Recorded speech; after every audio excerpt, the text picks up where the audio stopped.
Right, I do think it is working now. I don't know what happened there. My apologies to the people. It took one look at the people that were behind the table when it was not going out tonight. We're working. We're working. Right, hello, we're back. It felt... Oh, what's going on here? Hello, everybody. We've been away for a while. Some of us have been absent for various reasons. We'll move on. Some without leave. It's good. It's good that the band are back together. You'll be wondering where Shaw Wright is. He's unavailable this week. We can't go into any further detail. We may issue a statement next week. Who knows? We may not. Are you all right there with that heater? Well, it's midway between three of you. It seems to be between your legs. I just get to sit on it. Huh? Nice. Very good. New issue of 4020 is out now. Out now. Have you got ripped into Wayne Bennett? I think the debate has started, but I think for the next half an hour I'll just leave and... Yeah, well, what we thought we'd do is get a man who's got more Great Britain caps than almost everybody else in the world. A man who knows what it's like to play and win for Great Britain. Something that the lads that have been on tour this year can't say. Got absolutely gubbed and... no disrespect to Papua New Guinea, but even if you can accept losing but not playing like that. Get in touch on Twitter at Forty20 Live. You can get in touch on the comments on YouTube and on Facebook as well. Thank you to everyone that's continued to download the podcast. We've been looking at the numbers for some projects we've got coming up. Amazing, so thanks for that. The season might be over now, finally. As pre-season has begun, but the season is over. So we're going to talk about it. And, well, there's only one place to start. We've got some polls on Twitter at Forty20 Live. Should Wayne Bennett still be the England coach? I know there's a difference, Great Britain and England. But 4 defeats out of 4 is not acceptable in my opinion. And do you want to see the Lions retained? I think a lot of people saying get rid of it. But I'm not so sure about that. I think if we actually had an international game worthy of the name... and more countries played, then Great Britain would still be very valid. So there you go. Legend, you're back. You all right? Yeah, I tell you what, you've come off social media, man. What's happening? Well, for sure. I think it's the longest sin bin ever, and people are asking, had I signed for Coventry, or have I been sent to Coventry? Anyway, I'm back, and I'm delighted. I heard you. Excuse me, I've got a bit of a rotty throat. I heard you'd only came back because you heard Sonny Bill Williams is on $2.5 million a year, and you thought, I need to get back in the game here.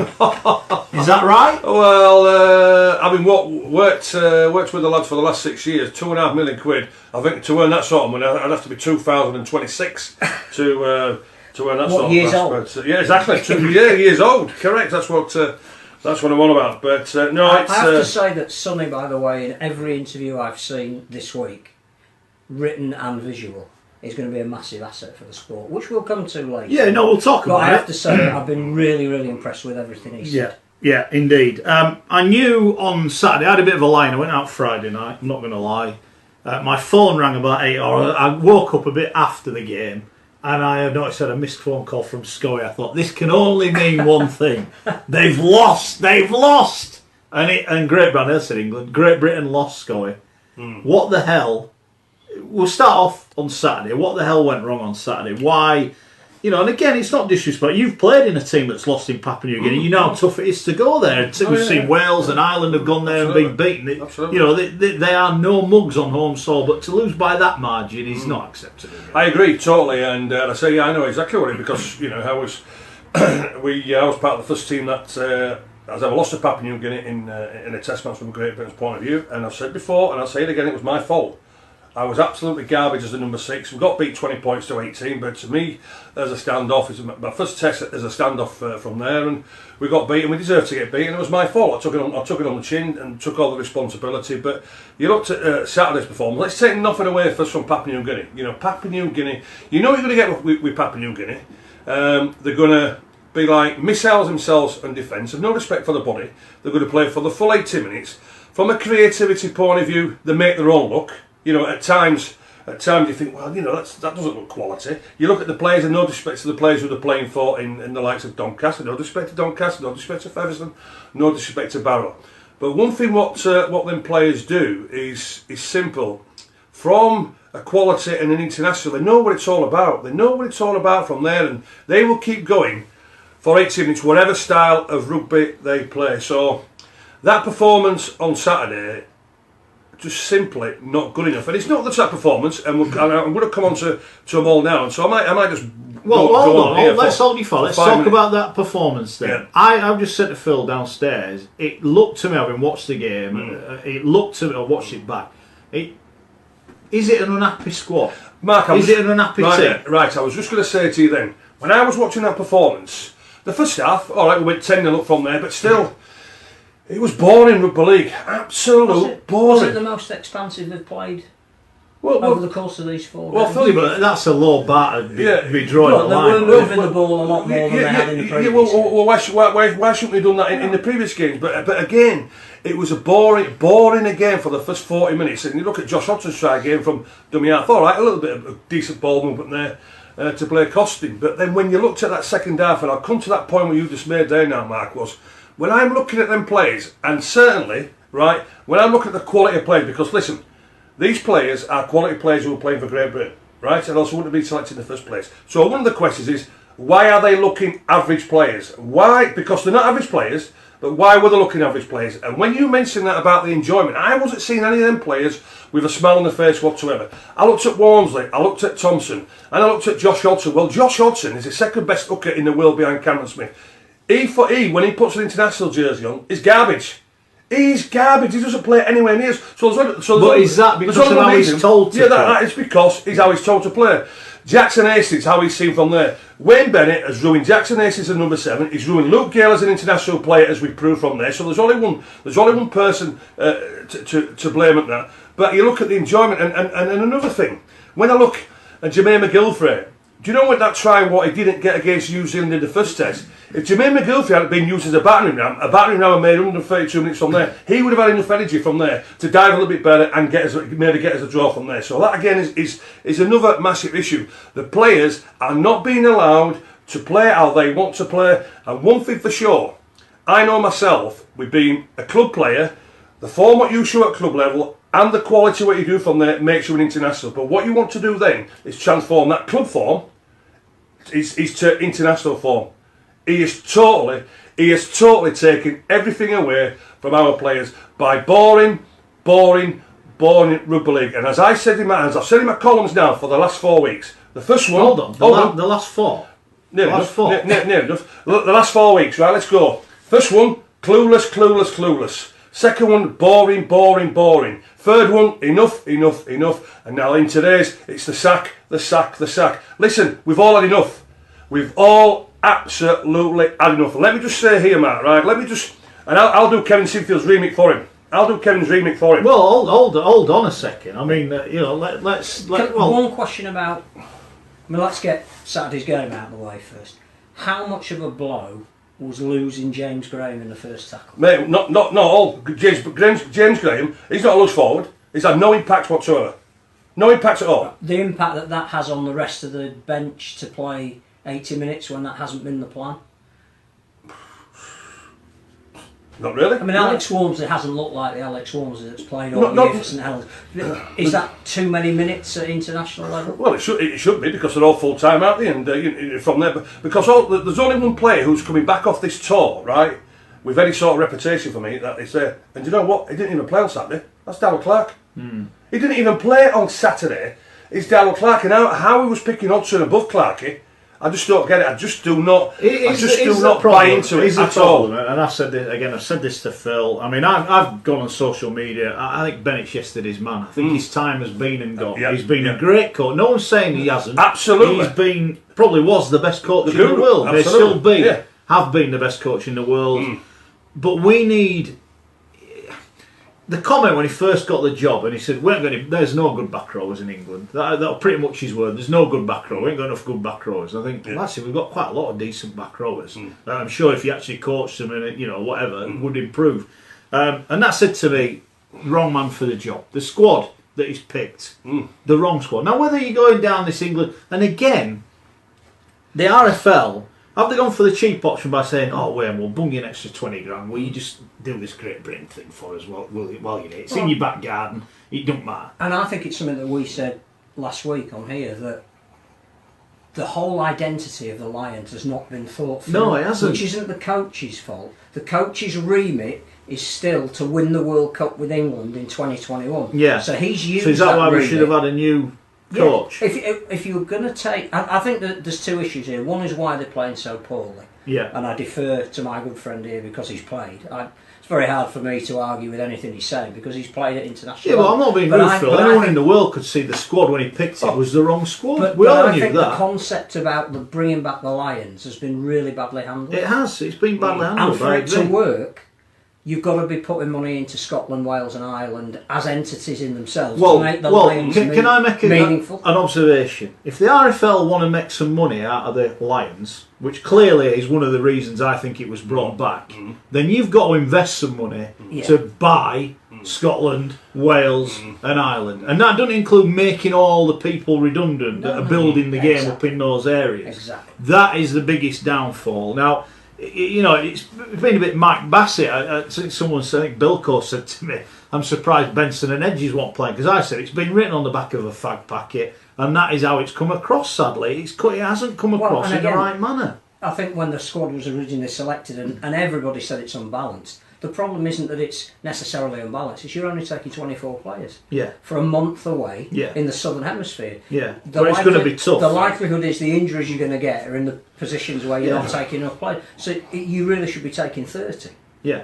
I agree. But it's a cost-cutting measure. I agree. Right, when we look at this Wayne Bennett scenario for the Great Britain, you know what Wayne Bennett should have done, right? If we are looking now for him as England coach, to be honest with you now, he should be sacked anyway. He should be anywhere near our national side. It's as plain and simple as that. He should be sacked after what's happened over the last 4 weeks. It's there, but let's just say from the Great Britain's point of view, they should have just said, Wayne Bennett. But he won't do anyway because he's a proud man, I guess. But Wayne Bennett should have said, no, I'm not interested in the Great Britain job. All I'm going to do, I'm going to take a back seat here, and as I'm doing, right, I'm going to plan, and I'm planning for England. All right, then he'd have got away with that, right? When I look at it now, right, when you look at that coaching staff, what he had, we had Danny Ward and Ian Watson, two head coaches, two Super League head coaches who were doing a tremendous job, being totally disrespected on the sidelines, i.e. one being a water boy and one being a messenger on the bench, right? So why we couldn't have Watson and Danny Ward as the head coaches? Because when I look at the backup here, who were part of this international setup from a point of view selection committee, right? Peacock, Sinfield, Schoolthorpe, Paul Anderson and Paul Wellens. Why could they not take in charge of Great Britain with Danny Ward and Ian Watson in charge? Because I can tell you now, the players would have appreciated and respected that because they would have got the selection right. They would have played players in the right positions. They would have got the best out of the players, and also as well, they would have played the style of play them players would have wanted to play. So the next question is, if Great Britain as a brand still has value, when are they going to play again?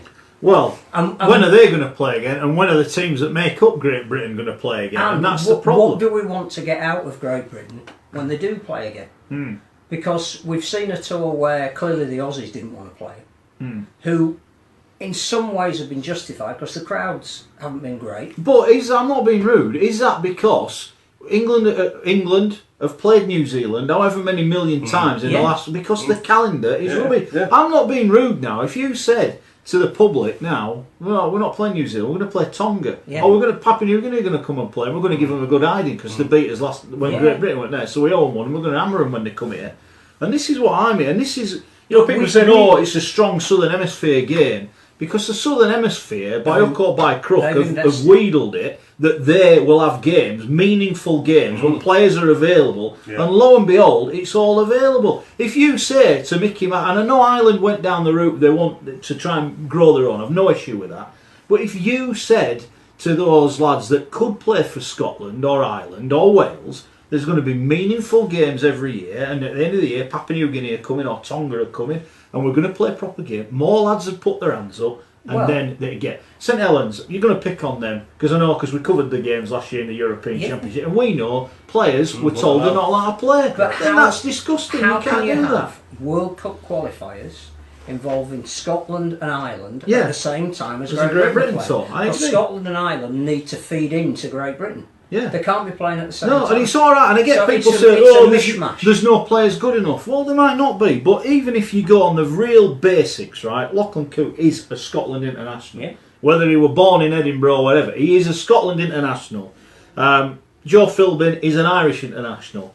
There are more players that could have been selected. Regan Gray is the obvious one when we've got no bloody wingers, and it's like, wow, how is that not being picked? I mean, that is an open goal. Oh, here's our Welshman. And it's all right, he's saying he didn't want to be a token Welsh. He wouldn't have been. If he'd have been picked, he'd have been in on merit, wouldn't he? That goes back again to, was it Great Britain or was it a trial for England? Well, if if it's a trial for England, then the RFL and Wayne Bennett have dropped an absolute bauble before we even started. And this is where you go on by...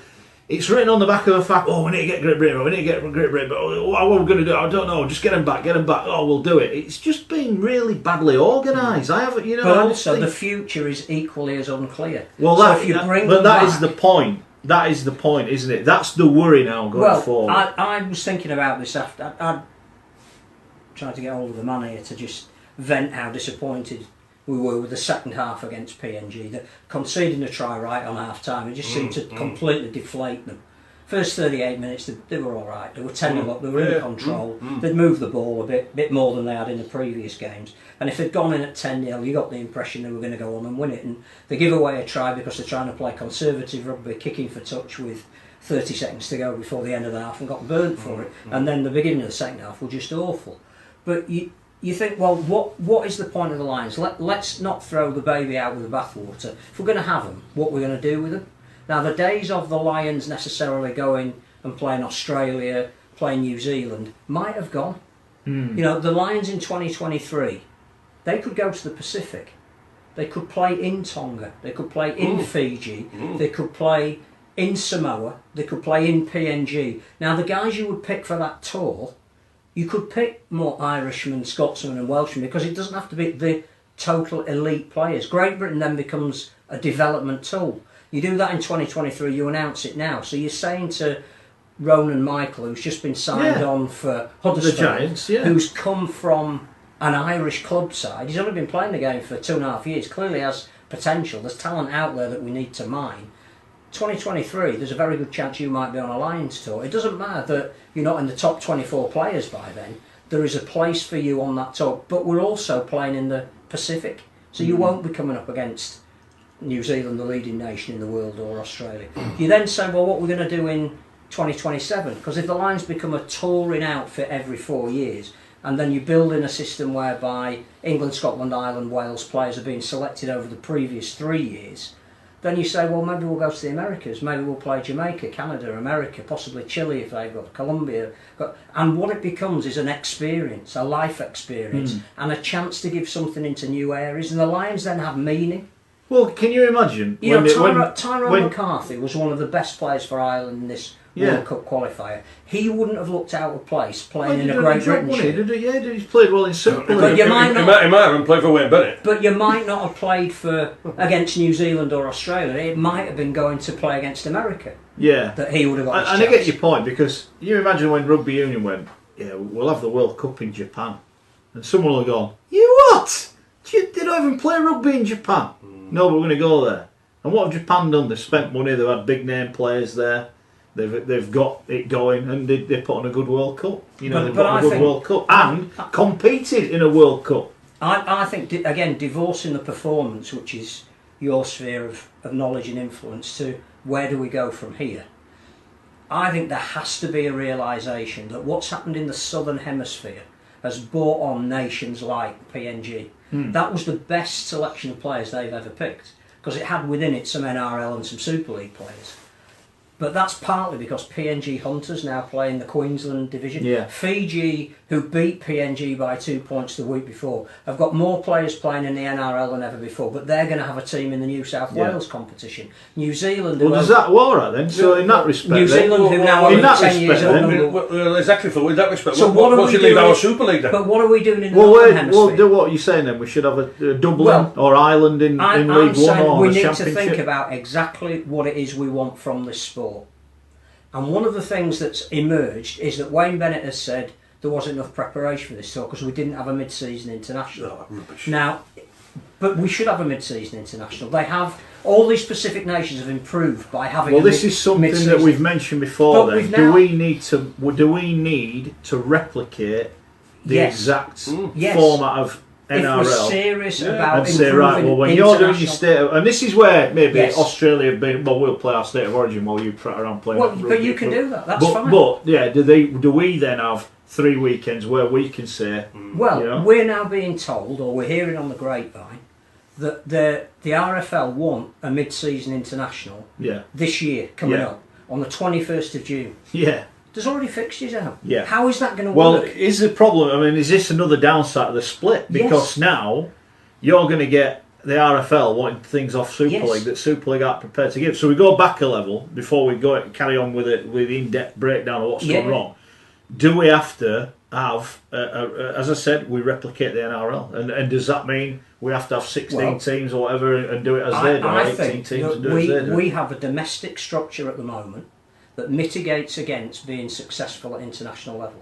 So somebody needs to sit down and say, how many games do we want to play? How many international windows do we want? How important is it for every club that the international game is given the profile it deserves and we play enough matches to catch up with? At the moment, you know, the new world rankings have come out and England have dropped to third. It won't be long before they drop behind Tonga because they're not playing enough games of quality. Yeah. Now, you don't just suddenly decide, well, we'll play France away every year. You've got to say, well, how are we going to improve Scotland, Wales and Ireland? And it might be that for all this talk of Ottawa coming in League One, what we actually need is some significant investment in Ireland to find 13 more Ronan Michaels. And they're there.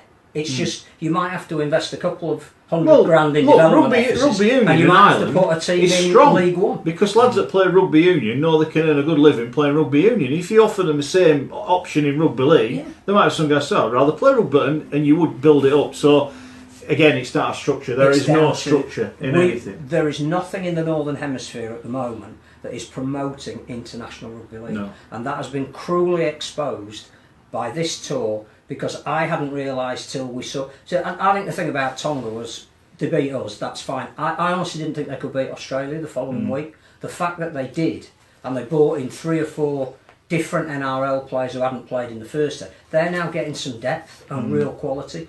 PNG Fiji was a fantastic game last week, and then PNG took that form back to Port Moresby and beat an admittedly poor Great Britain, but they are improving. They are clearly improving.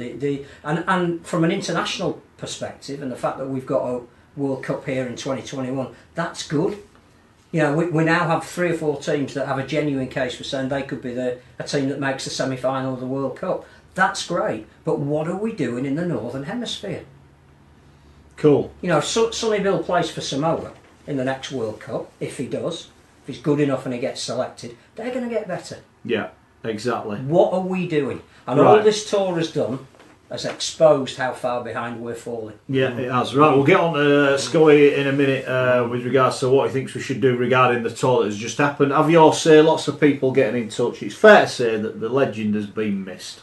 Yeah, the taxman's been on. He wants to speak to you, Scully. So he said, "I'm glad you've had."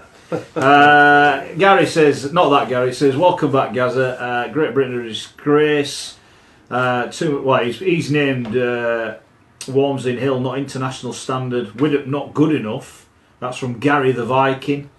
Lots of people enjoying the fact that we're here. The Belle Isle legend he's referred to. Well, he's making notes. Have you seen this? He's this a change man. This is ridiculous. He never came with a This is ridiculous. with a pencil. Has that pencil got any lead in it? This is like University Challenge. He's looking at. Well, as I say, I'm going to do Sinfield's remake. The only thing I've ever seen you write down is a betting slip. Yes, that's like that. I've got big in letters here. Loser, exactly. Yeah. Get rid of Bennett and Sinfield. I may suggest Gary might say something similar in a minute. Graham says you overrate Super League players. And Thompson and Walmsley showed it. Didn't make a yard in 4 games. Great Britain or England is totally irrelevant. Not enough quality. Blake Austin on the wing, says Craig. Sending Hanley halfway around the world to watch from the stands. Bennett must go. He's living off a World Cup loss. He said, Terence, this is a good point. He said, the ordinary loyal rugby league supporter could have picked a decent team. And I agree with that. I agree. I agree. But Josh, would they have played any better? yes. Because Look, I'll make the point I made to you downstairs, and he's just touched on it. Luke Gale, Super League man of steel, played like a world beater. All right, in Super League, I know it's not the NRL, but played the way we want to see him play for England. Absolutely. We're not allowed to play. Darryl Clark, Super League man of steel, don't even get picked by Wayne Bennett now. Jackson Hastings, brilliant this year. Look forward to seeing him next year at Wigan. Josh Hodgson, how good is he there now, week in and week out? Under Wayne Bennett, they are not allowed to play, and that is the problem. If they get beat, and they get beat 30-28 playing great rugby, and we've lost to a better team, fine. Getting beat 28-10, playing crap, 5 drives and a kick, nah, not for me. And he'll say it's my job to win the World Cup. Well, he made a comment on the tour. I'm not bothered about not scoring tries, because the opposition are not scoring many. Well, they're scoring more than we are, mate. Well, that's a bit of a problem, if you ask me. Well, you just mentioned one of his comments. One of his comments was after the second test. He quoted Vince Lombardi from the Lombardi, Lombardi, whatever his surname is. And he quoted him by saying, "Vince Lombardi lost the final," and he says, "We didn't lose the game. We just ran out of time." You didn't lose a game and ran out of time. Hold on, you know exactly that a rugby league game. I don't know how long's an NFL game? 4 hours, is it? But well, they play for 60 minutes. Right, They're on the field 60 minutes. Well, an NFL 60 minutes. A rugby league game's 80 minutes. You know you've got 80 minutes to score more points than the opposition. Yeah. Isn't that the? Yeah. But you don't get picked up on this because too many people are busy lapping up everything exactly, he says. Nobody challenges him. Yeah. You see, I'm only a thick ballad and what. I just want to. Just going about what. He's even taking his glasses. But I just want to go on here what Kevin, because I've got to read. I can read better without my glasses. But I just want to touch on here what Kevin said, and seemed to remain coy of the prospects, but far more vocal about the criticism of the tour as a whole, which he led some experts to this. Great Britain as a concept should now not return, and for me, Great Britain should return. But off the field, there are things people at home don't see. He said the squad has been exemplary. Wayne has been in charge for a few years, and we've not had one issue off the field. What's that got to do? What's that got to do with performances? They've been outstanding, and there's trust and honesty between them and Wayne. It's as good as I've ever seen. Well, if that's not spin on team performances and the way they perform, I don't know what it is. All the PR stuff the players have been asked to do, they've done it. They've represented British Rugby League to a gold standard. We've made plenty of friends on the tour and the game, and that's what people don't see. Well, we was doing that back in 1990, representing the Great Britain. He just went all over social media, so very few people saw it. Going into schools and going into... So we've done all this. We've done all this. And I can see the effect we've had in PNG. Touring teams don't stay for more than 2 days, and they can't believe we were there as long as we were. In 1990, we were there for 3 weeks. We were there for 3 weeks and done all this PR stuff. I have an understanding of the criticism, what we've received, but there's a bigger picture to it. Well, what picture is that then? What bigger picture is that when I see here a squad selection, when I see team selection, and when I see players playing out of position, and when I see a style of play, and this is the biggest one, what has really cheesed me off, is the disrespect to the Lions jersey and the Lions concept when this has been mentioned as an experiment. And Wayne Bennett himself even said, I've not disrespected the jersey. Yes, you have. Yes, you have, because I said on radio on Saturday morning on the radio station, I says, I'm so proud of me to be a British Lions on 4 occasions. 4 occasions, being captain, vice captain on 1 in 90, captain in 92. So these players now who have been on this tour, are they going to be classed as experimental Lions? When they get addressed at the Lions reunion dinners in January, are they classed as experimental Lions? And then also as well, Wayne Bennett again has said, we've underperformed. Why the hell have you underperformed? Because you are to blame. You are to blame from a point of view. Playing Johnny Lomax at fullback, he hasn't played for 2 years. Blake Austin, not a winger, and he's on there. James Graham is not a loose forward. Why is he picking him at loose forward? Darryl Clark, who's at this moment in time is a better hooker than Josh Hodgson. Why are you taking a winger out there and not playing him from there? I'm not apologising for this. All this shenanigans, all this shambles, all this disappointment is one person's fault. It is Wayne Bennett. How much do we stand by specific positions? And I only ask because when Tonga beat Great Britain, one of their best players on the day was Katoni Staggs. He's played all of his career at Brisbane Broncos in the centre. They played him at scrum half. Aussies as well, I mean, you know that where they play in the international team is not often, particularly in the backs, where they play at club level. Tell you what, Lola here looked the best stand-off in the world. Well, he did. I think he got nominations for Golden Boot. Well, why was he? We need to talk about that. Well, but also, why was he crap for us at Leeds? I'll tell you why, because Ferner didn't want him to express himself. Well, so, yeah, and I think he's in an environment where he feels he can. Salford and Tonga are environments where he feels he knows exactly what's expected of him. And who's his There's very coach at little pressure Salford? on him. Yeah. Ian Watson. Yeah, exactly. And Exactly. who's Jackson Hastings' coach at Salford? Ian Watson. The argument, I think, goes right back to you have to the people have to differentiate between Great Britain and England are the RFL, and they didn't lay that down at the beginning. And what perhaps they should have done, and everything we're talking about now is hindsight, but Ian Watson as a Welsh representative on the coaching ladder for the first time could quite easily have been the head coach of Great Britain. Easily. To differentiate it Yeah. Easily. from England. Now, there's nothing to stop Wayne Bennett sitting in the stand and watching every training session, making notes on all the England players that he's going to use, and maybe even at a team meeting putting in a suggestion saying, you know, have you thought of him? But I would have said if you want Great Britain to look and feel and play different, the RFL are beholden to make an appointment that happens. Well, it's like, you go back to the nines, you look at the team England picked in the nines, it's a disgrace. You look at how they play and it just shows Bennett, he's got no confidence well, in again, what he's the other doing. thing He had about five the forwards on at one point in that game. Exactly. Five Australia forwards. had one. The other thing about the nines, though, it goes back to the debate we've just had about Scotland, Ireland and Wales.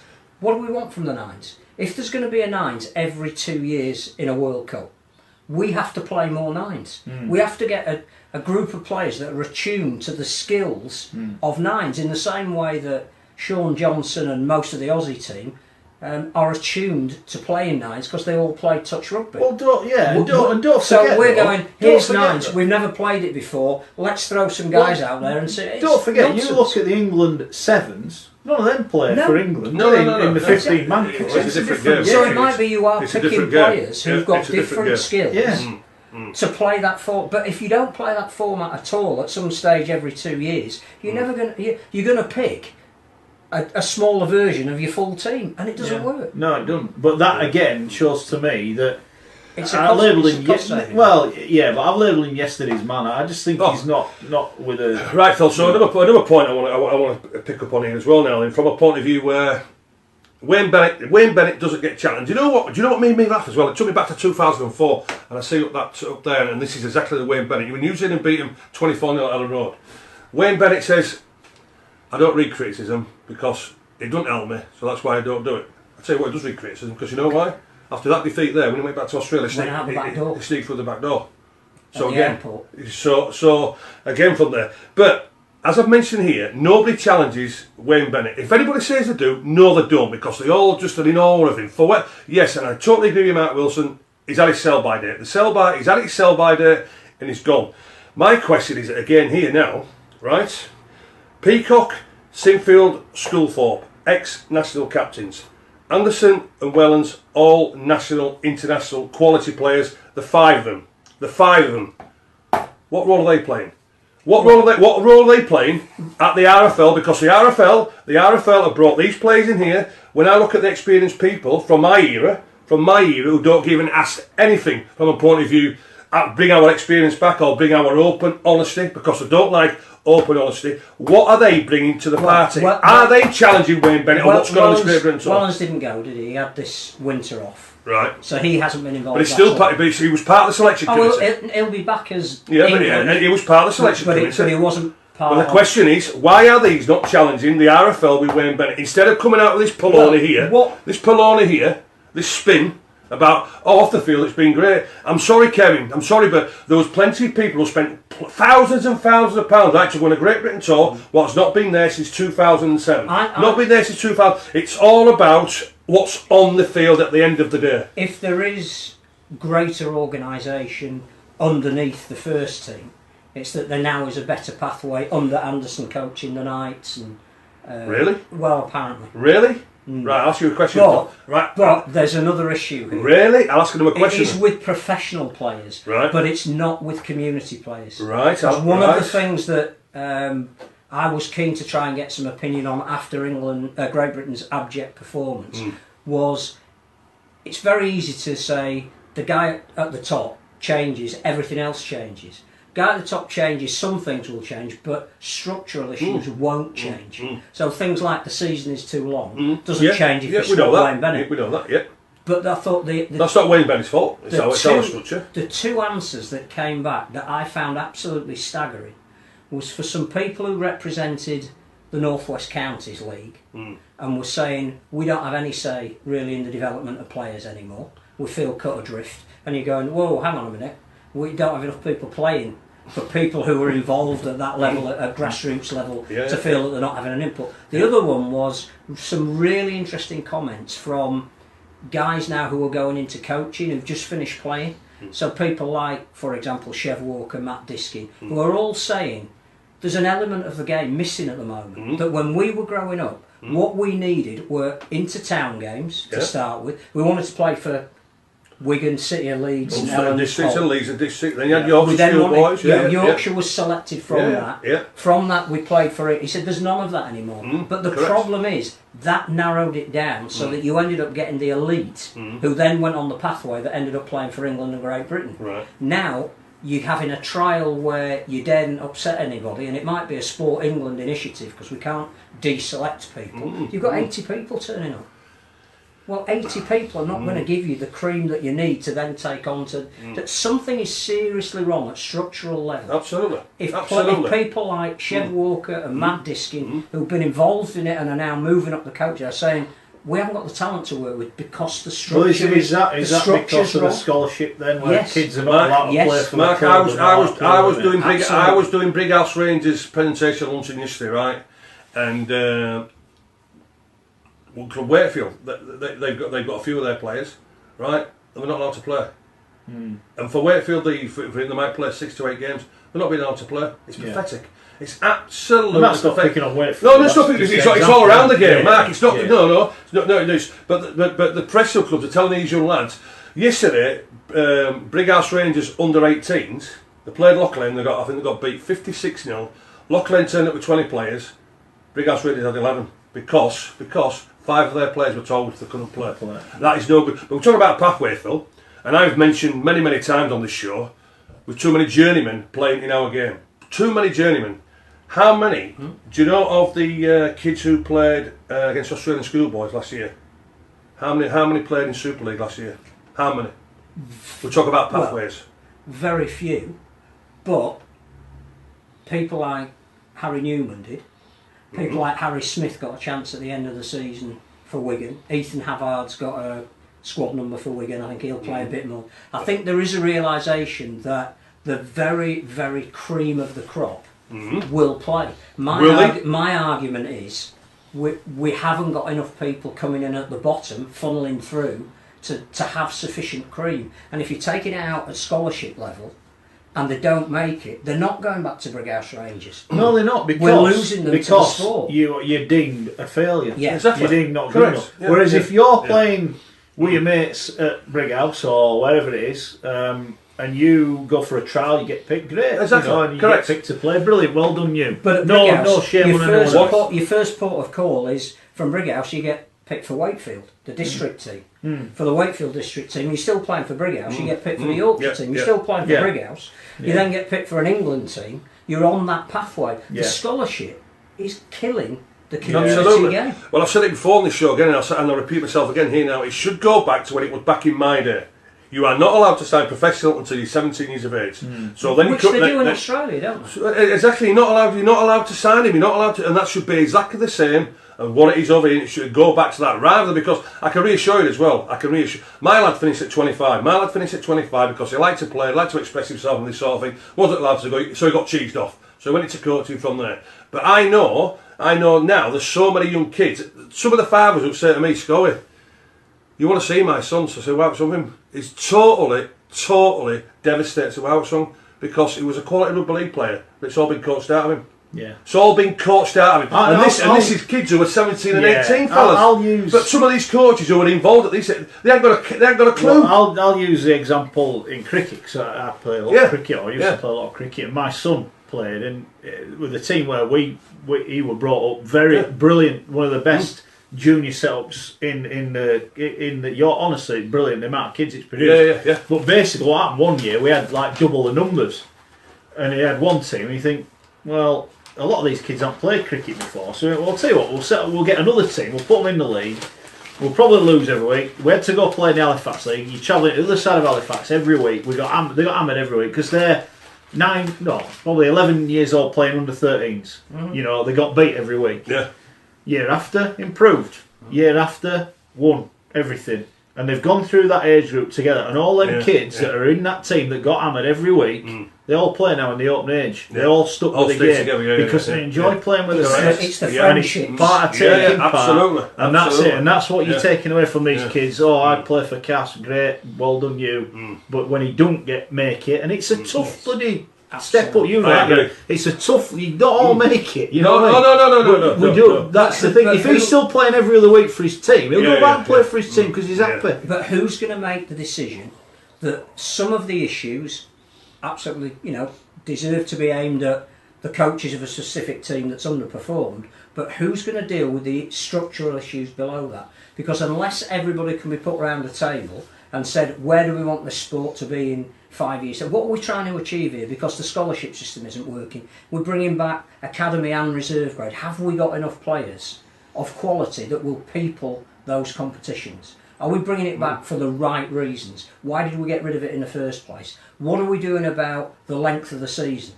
Because if we've got too many players playing too often, then all you're doing is burning them out. So that when it comes to the international level, the last tour game, they play the worst rugby. Now, I'm not saying it's solely because they're knackered, but when they started going behind to PNG, they had nothing. There was no energy there.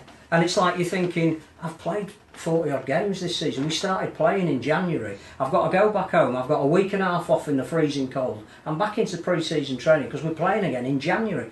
If the issue is too many Super League and Championship teams assigning foreign players in key positions, does everybody need to get round the table and say, we have to come to some kind of agreement here that we need to talk about the players that we recruit in the positions that we recruit them, because it's actually harming our game. Well, I don't. Given what's just happened in the last few weeks, Phil, and one team, fair play to Toronto, the publicity generated is unbelievable. But they're playing one block more than every other player, every other club is earning. Their raison d'etre is completely different. They're almost. Yeah, but what they're doing is they're laying a challenge out of Warrington. Yes, absolutely. They're laying a challenge out of St Helens. They're laying a challenge out of say, well, we're just going to keep on buying them. Yeah. Which is great. I've got no issue with that. It's the best thing that could have happened, because people, as we know, we get asked on Talk Sport. Absolutely. What do we get asked on? About Sonny Bill Williams or about the international game, because that's what gets headlines and that's what needs to know. Well, I'll give you another example where we are going completely in the wrong direction. Clubs are now arranging their pre-season games. They shouldn't be allowed to play teams that they're going to play at the beginning of Super League. Yeah, I agree with that. We are killing whatever goose we had, and it certainly isn't laying a golden egg at the moment. If Wakefield are playing Hull KR 8 days before they're playing them in the Super League, it's nonsense. Yeah, I think in fairness, and having spoke to Mike, I think that was arranged as a testimonial before the fixture. Yeah. But as a sport, why do they not say, well, we're playing them, so can we play them in April or when rather than then? We've got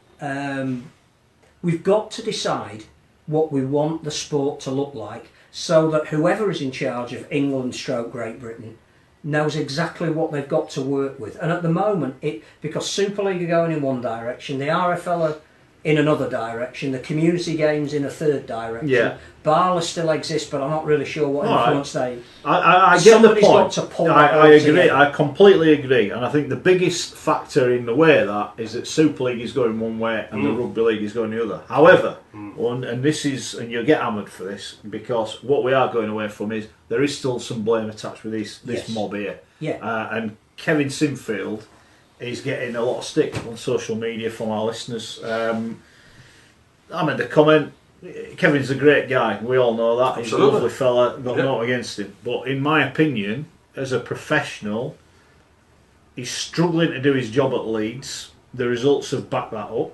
They've recruited better. Will results improve? They may well do. But he's struggling there, and he's struggling, in my opinion, with his role for Great Britain or England. Now, at what point? Why has he got 2 jobs?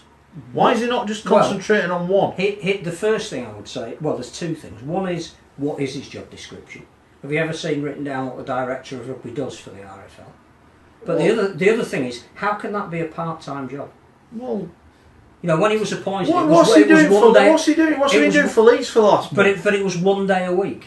Yeah. How can you be the director of rugby For of the 1 day game a week? of rugby league? Yeah, for 1 day Whoever a week. you are, whether Yeah. you're Kevin Sinfield Yeah. or Even the if they've got Army Clive Woodward in or whatever, on 1 day a week. Yeah, exactly. What does the game actually want? I agree. So why has he got and I know he's got a degree. Again, He's a very astute and clever guy when I've spoken to him, but Yeah. there's a million other kids out there who've got degrees, but they're not in charge what's of the job? what's going on. What is the job description? I don't get it. What I don't are we get it. measuring him against? And I think this is what Gary's got on his list. You look at them people, what do they actually do? Does Paul Anderson get any input to Wayne Bennett on who's in that England team But is or that- Great Britain team? No, Is that the does he fault help? of Wayne Bennett, Paul Anderson, or the system It's the that's fault employed? it's the fault of the people that appointed him. Yes. They've brought him in, he's the Messiah, let him do whatever he wants, let him do whatever he wants. Right, well what he's doing is nothing right now. But, and he needs to the go. structure mitigates that against anybody else having any influence. That's the thing. Do you think if somebody else was in Wayne Bennett's role, they would take more notice? Well, I would hope that whoever's in charge, and let's use the football. I know football's different money-wise and that. Gareth Southgate's in charge of England, right?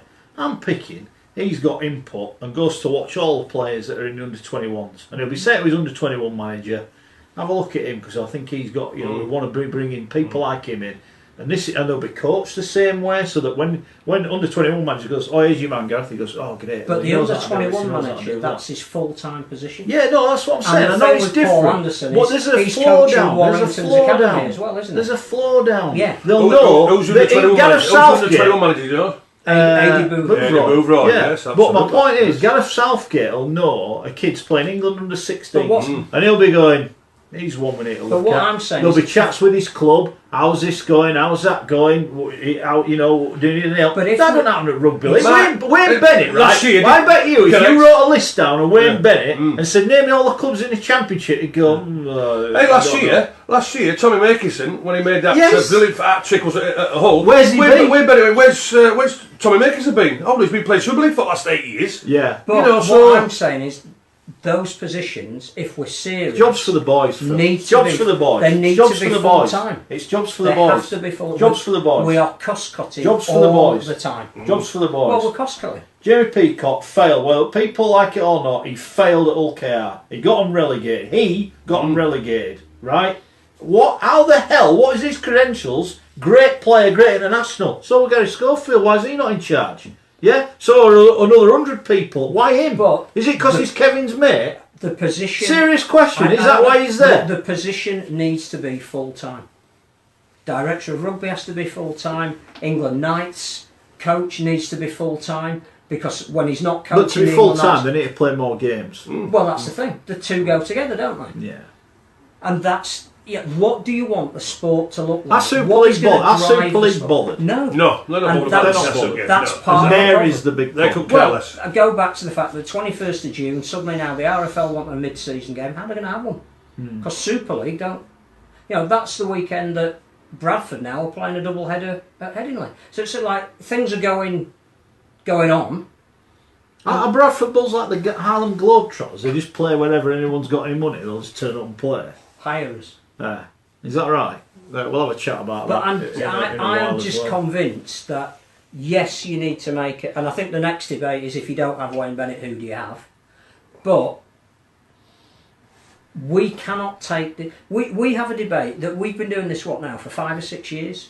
We've come to the end of every season, and at the end of every season we always say we play too many games, we don't know when the next internationals are, The disappointment here is not that they're tired, Phil. We do, It's, though. we do, but that is an excuse. That's not the excuse. Those issues haven't Phil, changed. Nobody's addressed them. Phil, I've got the remit here. Squad selection before. 6 halfbacks. 6 halfbacks, 2 wingers and 2 centres.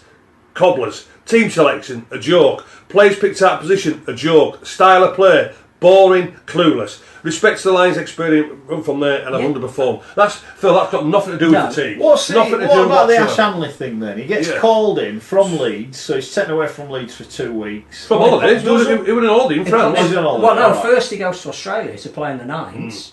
Then he comes back. Yeah. Then he goes on holiday. So all right. So he's on holiday and he's called away. He goes back, and then Kevin says, "Well, what, just because he's flown halfway around the world doesn't mean he gets picked." Yeah, we're not giving. Take him then. We're not giving jerseys out Don't like take him. No, well you are, because you're playing people in the wrong position just to put them in your team. Mates. And I just think that then says to me, surely he has a conversation with Wayne Bennett. Says, is he going to play? Because really, I don't think he's saying he's an interest to come if he ain't going to play. And they saw he's part of England because he's England. Well, that's not to do with it. You see, also, again, what was laughable for me, and again, when I'm talking about disrespect to Danny Ward and Ian Watson, when I see Danny Ward walking onto the pitch carrying the water bottles, and then I see Ian Watson as a messenger boy, and then when the cameras go to Wayne Bennett, sat as miserable as hell as he does anyway, it doesn't matter if they're winning, losing, or drawing, or even playing good, bad, and indifferent. But then he's got his own crony at the side of him. Yeah. His own yes. Who will have more input than those two lads. His stats guy. I don't know who he is, but whoever was next to him, then I'm thinking, hold on here. Hold on. And this is what I'm saying here now, because if this is me on this panel here, on this RFL panel, if I'm on here now, if I'm on this panel with Peacock, Sinfield, Schoolthorpe, Anderson and Welland, I'm saying, right, let's get this sorted out here. Let's get this sorted out, because we need some respect. We need some respect from whatever he's achieved and what have you, but let's tell him what we've achieved. Let's tell him what sort of vision we are looking for our national team from there. But nobody's challenging him from there. Great Britain cannot be England, and that's the first mistake they made. Yeah, I agree with that, but whether it's England or Great Britain, the point stands. What do those guys, input do they have in anything? Those guys should have had input either on England or Great Britain. Well, but there you go then. So if Kevin's in charge of that, he is the overall manager of it, isn't he? So we're all clamouring for Wayne Bennett to get the sack. Should Kevin Sinfield be removed from his position? Well, or said to him, right, Kevin, why don't you do the job, mate, but you're going to have to jack in at Leeds. What do you want to do? Do you want to be at Leeds or do you want to be here? The first thing is that's a full-time position. Well, he's doing it 1 day a week. But that's the fault of the RFL. I can tell you one thing for sure here now as well. At this moment in time, in Great Britain, if that were Darryl Powell in charge, if Sean Wayne was still again, if it was Sean Wayne, if it was Brian McDermott, if it was Lee Radford, if it was Richie Agar, if it was Chris Chester, after that 4-0 defeat, the way they played and everything what's gone on from there, they would have been sacked immediately. Yeah, they would be sacked immediately. So why are we divering? Why are we divering about the Wayne Bennett scenario? Because do you know what people said to me? We haven't got enough time. I haven't got enough time.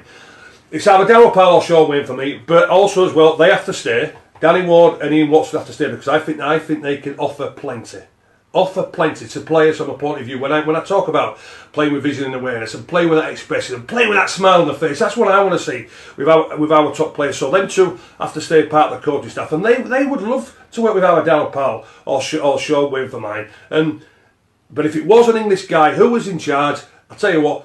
When do they get back? Is it today or tomorrow they get back or whatever? And I would imagine they would be an announcement within 48 hours that the coach will be replaced.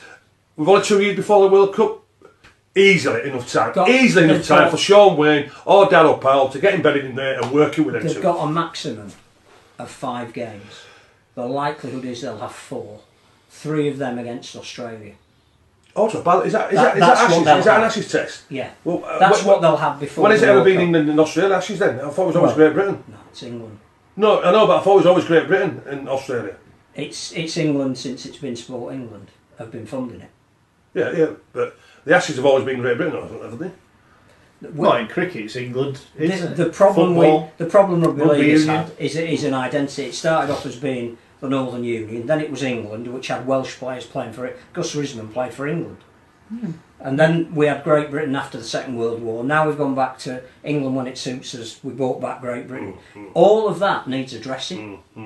What do we want out of the national team and the Great Britain team? Because at the moment we are well and truly falling between two stools. And also as well, the players who I looked at who was playing, well, for me, 3 players would be retired. I would, if I was part of this selection committee, I would be saying to Graham, Widdop and Burgess, thanks lads, just a bit of advice here, announcing international retirement, because if not, then I'm retiring you myself, it's just a bit. Even James Graham. Yeah. James Graham has gone as an international. I'll tell you what, I'll go through the show as well, Widdop. Warrington must be thinking, boy oh boy. Because let me tell you this, the way I've seen him play, and I'm 54 years of age, I've got a quicker brain than what he's got. His kicking game is absolutely atrocious. And Tom Burgess, it's coming back over here and what have you, but for me, they should be retired from there. And I've just thought out, and I'm just thinking here of an England side or a Great Britain side I would pick. If this was me now, and I say I'm hoping that the players were fit. You look at this would be my Great Britain side if they start the season and they all stay fit.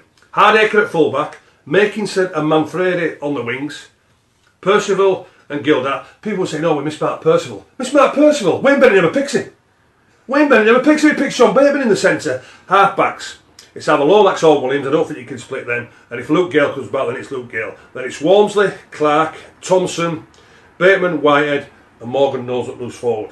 Well, I'll tell you what. Would have gone? Knowles would have gone if he hadn't been injured. Well, let me tell you this. If everybody had been alright from there, do you know what? That is a 4-0 victory for Great Britain. That is a 4-0 victory for Great Britain, right? If it was Darryl Powell, Sean Wayne in charge, or even me on the selection committee. Because for me working with them, and one thing for sure, I would be touching the players on the backside in training, all this sort of thing, to listen, just keep smiling, enjoying this. I tell you what, how good are you? What do you think the Tongan coach did to Lola here? Lola here looked like a Wally Lewis. I thought to myself, what's going on here? Is this the same person? Because that's the coach who's got hold of him and said, listen, just go out there and play. His domestic coach got his team to a grand final. So he was absolutely brimming with confidence. What about his national coach? About his national coach, Phil? But he went into it in the right frame of mind, because his domestic coach, who was on the Great Britain coaching staff, had got the best out of him. Do you know what as well? And I'm as upset as anybody here. I tell you what, I was up in Cumbria on Saturday night, and the amount of people from there, and I was at Brighouse yesterday, and the amount of people what said, and do you know what, on Saturday, and I did an interview, we worked for Talk Sports on Saturday morning, right? And it was Geordie Thompson and Perry Groves, and I said, oh well, Papa, you're getting what your record score is. So I said, well, won't be easy, but we should win on paper because of the quality of what we've got, but you can't rule it out. And do you know what? I said, obviously I want Great Britain to win. But you know what, the cynic in me and Perry Groves went, Scully, don't say it. I went, I'm going to say it. I said, I'm going to say it. I said, I want Great Britain to lose because I want to see the end of Wayne Bennett International Rugby League. I want to see him. He said, well, you tell it as it is, don't you? And how sad is that? I am so, not just, I'm upset, right? When I look at this governing body, when I look at these people here, when I look at Peacock, I look at Sinford, I look at Schoolford, I look at Anderson, I look at Wellens and the other people from there, the pride what they put on the international jersey, the pride what they put on the Great Britain jersey. Now, and I see him, Mr. Miserable, getting away with what he's getting away with, literally taking the absolute mickey out of our game, and he's getting away with it. I just don't understand it. I do not understand it, why this man is being allowed to ruin the players here. That's the big fire. We've mentioned the players. I don't get it. The former players. I don't get it. What do they do? I just don't get it. They're talking people for me because I don't get enough say. I don't, because nobody challenges him, and it's just so upsetting where we are just literally hanging on to every word this man says. And for me, when he says, I'm using this Great Britain tour as an experiment, I just thought, Yeah. Do you know what? Do you know what? It should have been sacked. It should have been sacked straight away. It should have been sacked straight away. Wayne Bennett's here. It should have been sacked. I should have been. I bet he's not delivering with a smile on his face. It should have been sacked straight away and put Danny Ward and Watson in charge. I tell you what, Jackson Hastings would have gone, oh please, I can start running with the ball. I can start passing it. Honestly, absolute pathetic. Oh dear. It's interesting times. It's sad though, isn't it? It's sad. I just think we made a mistake. We've even got biscuits. made a mistake by not having Cheers. a brief of what we wanted from Great Britain, not having a separate identity. People quite rightly have said they didn't even have their own social media tag, which again, I think Great Britain didn't have their own social media identity. It's all been done almost, it's like part of the RFL. I think the stuff that's come back, interviewing players, absolutely no problem with. But I think the whole way in which this Great Britain identity has been allowed to happen almost by accident from the governing body, and they've encouraged it to be seen as England because they appointed the coach of England. And they didn't say, whatever this tour does, Wayne can be part of it, can have a watching brief, it's in his back garden, so don't have a problem if he comes along and necessarily maybe even has some input into it. But if this is going to be something different, if this is going to really mean something, if bringing back the jersey has value at all, it cannot be England by another name. Now, the last time Great Britain played in 2007 here, all 13 players that took the field were English. So we have had periods in the past where Great Britain has meant England, but it felt like something other than England. Do you know what we didn't do this time was give it anything at all that made it look any different. Do you know as well, fellas, right? When I look at all this and when I've read all the reports and seen them, what have you, I don't see one question being asked to Wayne Bennett saying, "Why don't you pick Darryl Clark?" I don't think anybody asked him that question, did they? Why? I just don't get it. And again, going back to these guys do we here. know that those guys are part of the selection panel? Yeah, they are. Phil, they are. Do we know that? Yeah, they are. Yes, they are. Yes, they are. Because again, my argument would be that none of this is transparent. We've seen a squad selected, and we're going, who's chosen that squad? Is it solely Wayne Bennett? You remember we asked last time when the England squad was picked. Was it Dennis Betts was part of the squad? And I think we actually asked what did they do, and it was we make a list of recommendations to thingy, and we all joke that screws them up, throws them in the bin, and goes right. This is who we're picking. Yeah, and I think that might be the case now. Maybe we need to hear from these guys as to what they who's do. on the selection. Who's appointed the selection? Because from my source, and I say I won't say, but there you go. There's your selection panel. There you go. All right. There you go. But what is? I mean, that's not great for the listener. But what impact are they having? Do they need a level of criticism? We don't know who they. Your source knows who they are, but everything is being directed to Wayne Bennett. Is there nobody? Because it runs the show. Because it's Wayne's way. Because it's Wayne's way or no way.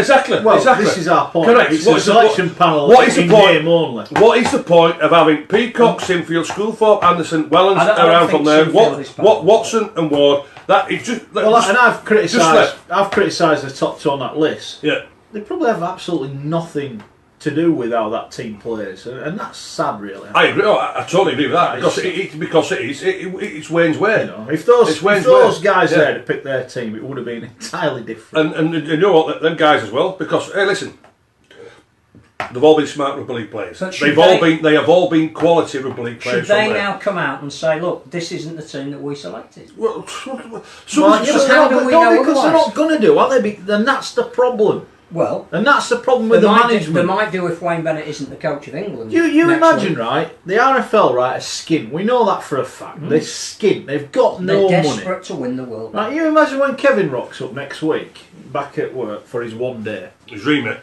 And the accounts guy goes, Kev, just some words about these flights for Ash Hanley and this $5,000 we've spent here. Why did we spend that $5,000 again? They don't have a cattle class like we did. Yeah, so it'll be Wayne thought, $5,000. We ain't got any money. They've got no money, and they're wasting money. And on also stuff as well, gentlemen. Right, as I said, I've been up in Cumbria this weekend. I was at Brig House on there, and also to the message what I got from people. Right, we've got an Ashes series next year. People have said to me, the amount of people have said to me, if Wayne Bennett's in charge, I'm not going to watch him because I can't watch it. Yeah. Can't watch it. It's turgid. Can't watch it. Awful. I can't watch. The marketing manager now at the RFL must be thinking, how am I going to sell this? How am I going to get sponsors? How am I going to sell this? You know, because it's dire. It's dire. Nobody wants him. Nobody wants you, Wayne Bennett. Nobody wants you. Well, Sack him now. I don't think that's entirely true because we've got a Twitter poll. Let me just get you the result. Keep getting in touch, by the way. What people are saying they still want Wayne Bennett, do they? Actually, no. 85% say no, get rid of him. 15% say yes. Them 50%ers? Yeah. Come on, do me a favour. Well, we work on the fact that 5% are drunk, 5% are probably just having a laugh, and the other 5% is Phil. That 50. Are they trying to wind us up? Are they really trying to wind us up? They just want to see 15%. Honestly, do me a favour. And we asked the question: should the Lions are the Lions worth saving? 60% say yes, 40% say no. I agree totally. Do you know what I did vote yes for the Lions and no for Bennett, by the way. What I certainly liked before when the lads went on tour and they were out there before the first game. What it meant to, because playing for England, I played for England 3 times, but mainly nowadays it was great. Shame you didn't play 4, Gary.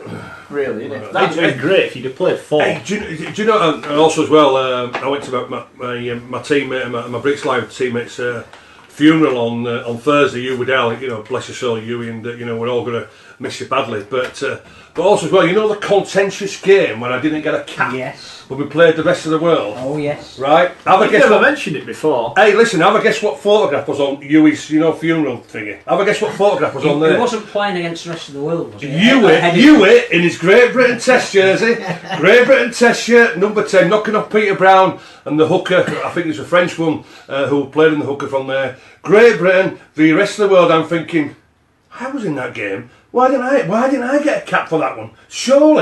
Surely, and I text one important person about it, and do you know what he says? Scored the rest of the world. It was like, do you know when the Harlem Globetrotters play? It was that sort of game. I thought, do me a favour. But anyway, well, you mentioned the loss of a teammate there. Yeah, probably actually should mention. We should have done it earlier, really. Tribute to him. Yeah, you Dennis Hartley as well. Big Dennis Hartley. Lost Big Dennis. What a one of our PDRL colleagues at Leeds, James Adamant, young man, lost his life to cancer last week. I was gutted when I heard that news. We played with him. What a guy! Also, I don't know if you can remember him as well. The same the week as you, Sean Day. Remember Sean Day? St Helens winger. That one season outside of Malmedy with his socks rolled down. I think he kicked 150. I tell you what, could kick goals from anywhere. You give a penalty 65 yards out, you go for 2 points. We go like that. I got a Maskey stop elbowing him 65 yards out. Yeah, he's kicking goals, and that kid. I tell you what, he was too good. He was too good looking to play rugby league. He was like a model, But I tell you what, he could run.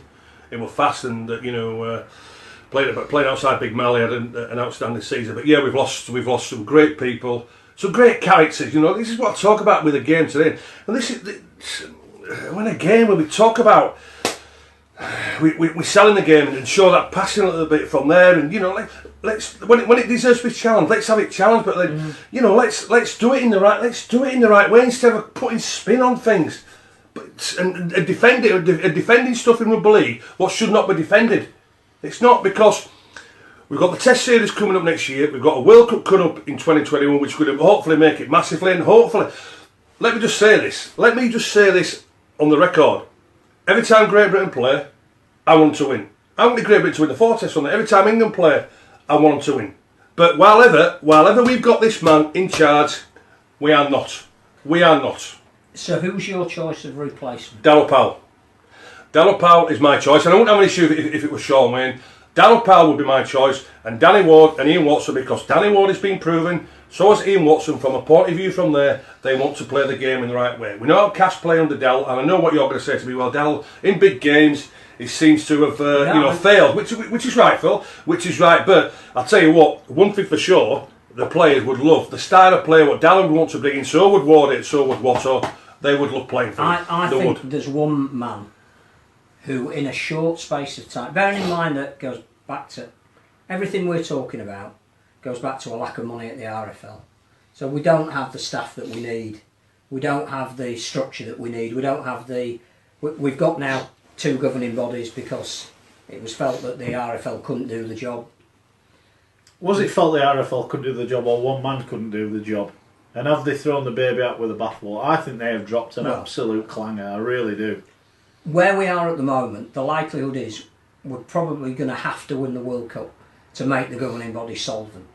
is the point. We are not going to bring in sufficient money between now and the World Cup to do the things like making the director of rugby full time and all the things that changing the structures and everything.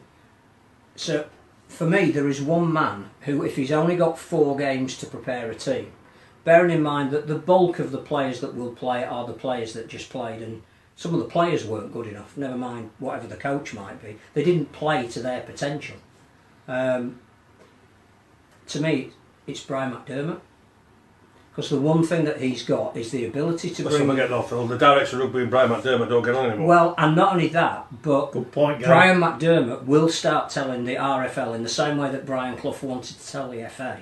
That it's not just about what I want to do with my group of players. I'm going to tell you how to run the sport. Well, all right, yeah, I get you. I get your feeling, right? I just want to pick up on something about Brian McDermott because he's a hypocrite. Yes. In what he's come out and said. Now he's at Toronto and he's got a money-bags millionaire bankrolling him.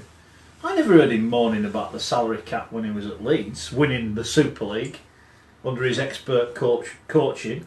He never mentioned it once. That doesn't. So why can he come out now? No, I'm not. You're England. I get you're England. It's a different argument. To get a group of players together and give them a game plan. Brian's an hypocrite. Well, he's. I'll let you tell him. I'm not telling him. But he's an hypocrite. I thought that was really poor.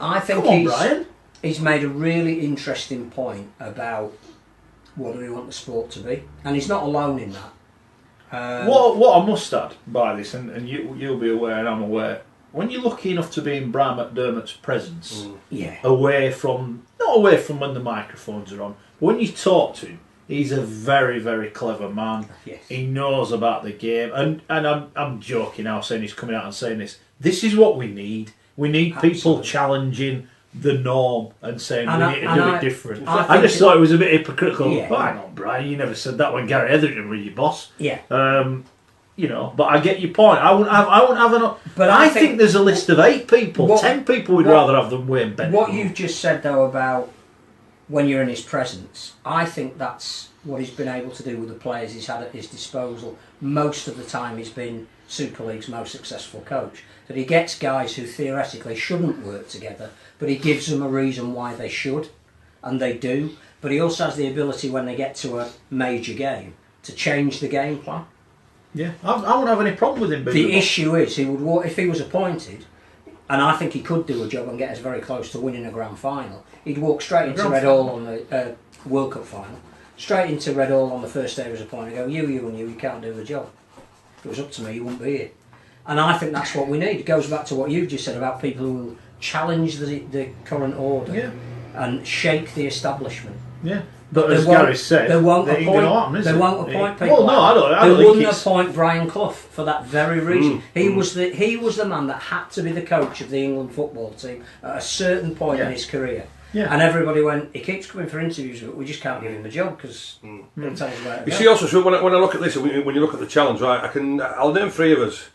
Myself, Hanley, and Mal Reilly. If we was on the selection panels there, we would be challenging him. We would be challenging him left, right, and centre. Wayne Bennett. And look at the experience what we've got. You know, why are we not? Why are we not asked our opinion? The whole Bradford issue, which has taken some very strange turns over the last couple of weeks, is another classic example where you have to keep challenging authority. Because otherwise the same thing keeps on happening and everybody goes, I don't know why this is happening, it doesn't make any sense that it's happening, and the mistakes that were made in the past are being made in the present because nobody challenges authority. So then, and it's the same. So the consensus then, Mark Bennett sacked. Yeah. Phil Bennett sacked. He doesn't need to be sacked. His contract doesn't need to be renewed. I think that is dependent on who takes over. No, I'm not having that. No. I'm not having that. But I'm not averse to him staying on to the World Cup. Why?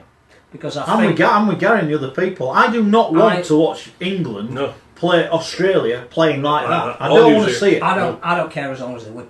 They won't win. They won't win. The bigger issue is we need to get more quality. Why have they played? And they may well come out in the next few days. Why have the players not come out and said, "Oh no, it's not the coach's fault"? Some have, but not all. Which some of them? Those that are based in Australia. Playing the NRL. Yeah. Funny that, isn't it? Be interesting when some of the others get back. Do you to think? have a chat with them? Do you think? And we've had this under Tony Smith, haven't we? The click. Do you think there's a click NRL and Super League, or am I being a little bit? Am I looking too far into it there? Oh, well, to be honest with you, It just seems to me if you're playing the NRL, I reckon if you'd have gone and played in the NRL last year, scored 3 games, you'd have got picked for Great Britain because you're playing the NRL, which automatically means you're better than anyone else. Again, when you see Josh Hodgson play in a national jersey, he wants to do everything. He wants to. He starts at hooker, then he plays like a standoff, then he plays like an old-fashioned loose forward, and then in the end, Papua New Guinea on Saturday, he will kick it off. You know, they were like the Josh Hodgson shows to say, "Oh well, you lot of crap." You know, I play in NRL. You know, I'm just playing in the grand final. You know, I'm just going to do what I want. That's what it seems like for them. That's what I mean. Does that have an impact on the players that think? I can't help but feel that performance on Saturday there was no enjoyment. Yeah, exactly. It wasn't tired. We've put everything into it. Yeah. You know what? Why am I doing this? Exactly. I agree with you totally. That's what I don't get. And I think if that's the case, he's got to go in. Yeah, it was like the 2007 World Cup. You know, they were denied it badly. You know, there were no clashes or click between Sentinels and Leeds players. They hated each other. Yeah. You know, I went to a function once in Newcastle. They were just sat there. They were sat there and sat. See, that to me was what Steve McNamara got right. He's like Gareth Southgate. He brought it all back together. Well, like Gareth Southgate does at he started to make a he wants a club atmosphere, you know, from there. But do you think that's not there at the moment? No, it's not. That's the worry I have. That's the big worry I have. No, it's not. No, you again, you know, we'll finish on this very quickly because to all the people I want to give out what I reckon the league position is going to be next year. Don't worry about that. And I'm not far off last year. I can reassure you. No, did you have Salford in the grand final? Did you? I don't remember. You won't be happy with us. You won't be happy with Huddersfield fans anyway. But one thing for sure, I would imagine the season ended on Saturday, and he's annoying the thing. No, I would imagine Walmsley and Thompson, Darrell Clark, certainly Percival, certainly Zach Hardacre. Luke Gale, without a doubt, they will be thinking, please get rid of Wayne Bennett because it's no good for me as a rugby league player. Thompson didn't have the same impact in the international arena as he had in the club arena. Yeah, why? My question to you is, he didn't play any differently. He wasn't asked to play in a different style. There's only one way that he can play. So he was given the ball early in the tackle count and asked to hit it up and make as many metres as he could and play the ball as quickly as he could. Which is exactly the same role that he has for St Helens. Is it that, and I'm only posing the question, I don't have the answer, that Super League isn't as good as we think it is? Oh, no, it's not. No, it's not. And that one of the things we need to look at is how do we get players like Luke Thompson playing as well in the international arena as he does in the club arena. Wayne Bennett will have him playing like that because he'll sign him in the NRL. You know. Well, Wayne Bennett's coming after... But why is that? Because if they're talented players, but they're not playing... Is it that they can't take the step up to the international arena? I don't have any doubt that Luke Thompson could take this. Because hold on. I'm talking about Luke Thompson, not somebody like Gareth. No one was questioning how England played when they battered New Zealand in Denver, or when they beat them last year. No one's questioning the same New Zealand team. Absolutely. Yeah, but no, you know, I'm just saying that some of those players have not played to potential. We see them play week in, week out in Super League. Is that the players who have had too long, too hard a season? No, there were no fatigue there again, but also to Wayne Bennett after the second test against New Zealand. Again, he made the comment, well, the Tongans nowadays and all the Kiwis have done for many, many years, they all play in the NRL and it's an intense competition week in and week out. Well, we've known that for the last 15 years. Why are you just telling us this? We know this. But why aren't we doing something about making our competition more intense? Well, I'll tell you why. Because we're signing too many journeymen. How many journeymen have we got?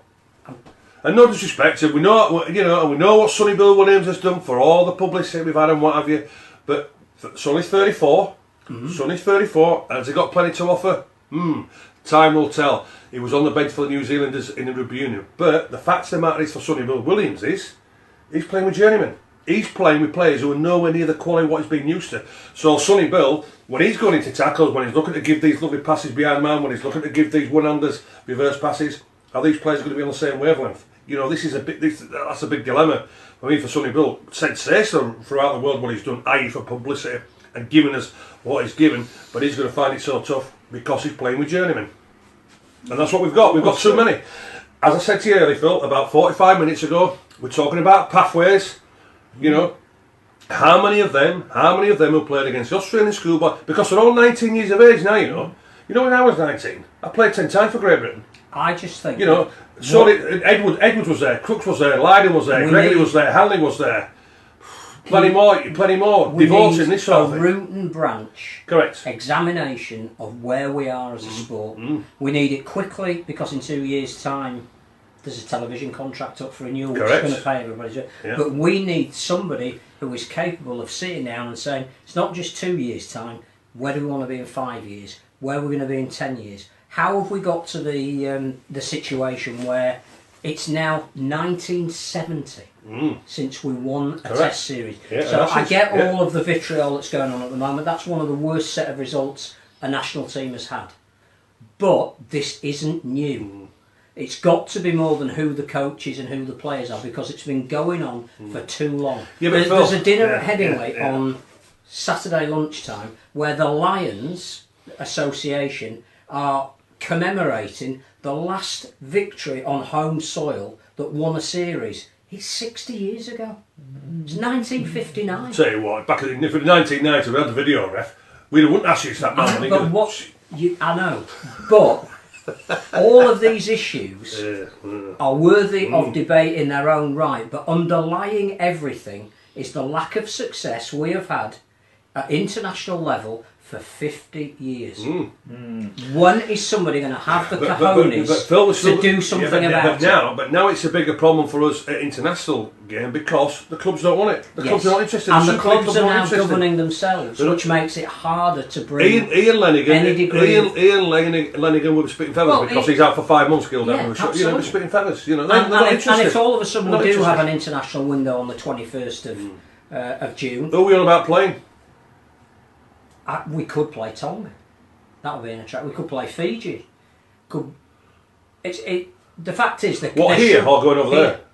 Here. But there should be an international window. But how many clubs are going to release their players if they're likely to get injured? Well, that'll be the next step. Yeah. They won't release them. But if it was a blank weekend and there were... But the problem is, you've got the RFL one thing, Super League absolutely. Never the two. Somebody needs to bring that together. Doing these days? I've not heard from him. Was he out there? I don't know. I'm asking a genuine question. But also too, just to finish on this now and whatever, if we were playing Papua New Guinea this Saturday, do you think we'd beat them?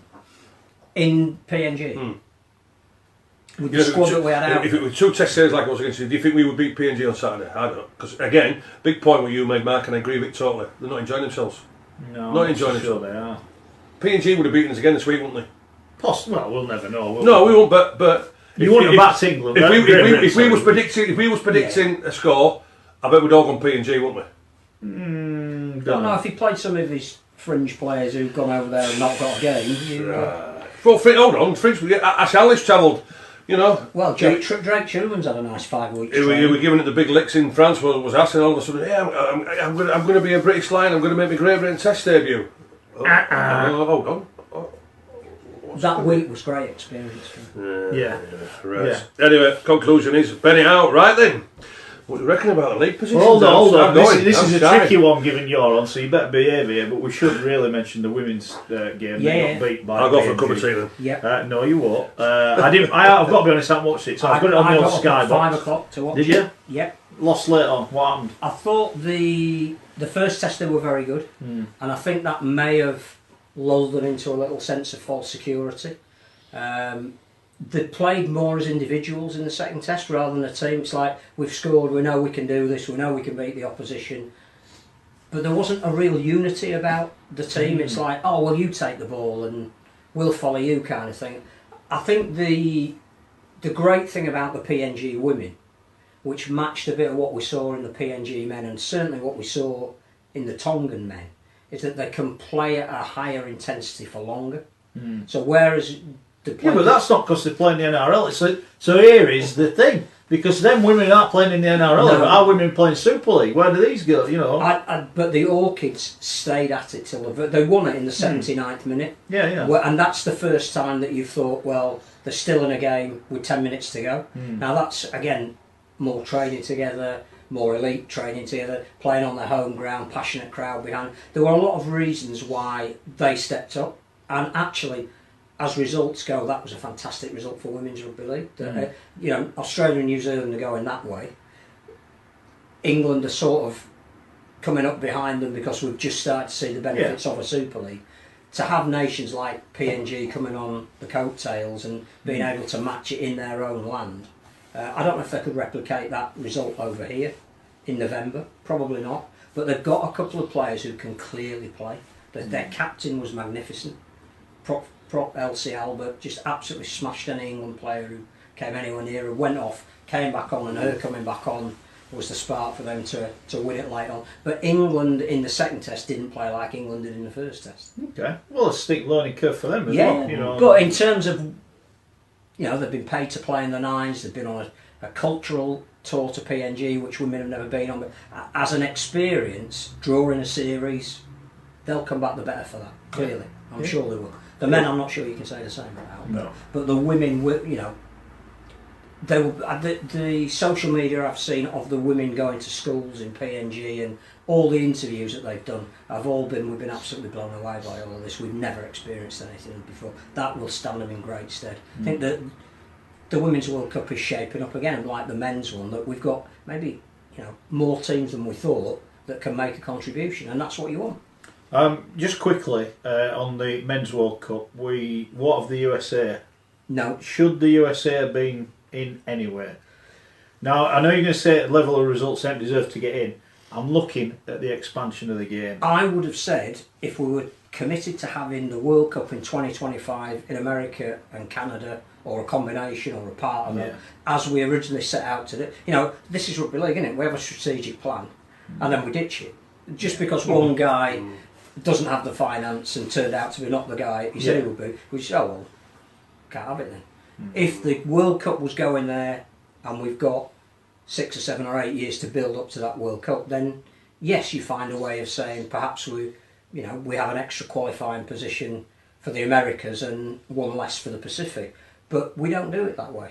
And I watched the game, and the Cooks clearly deserved to win it. Yeah, I'm not disputing America, from that point. Again, the American domestic game has gone backwards.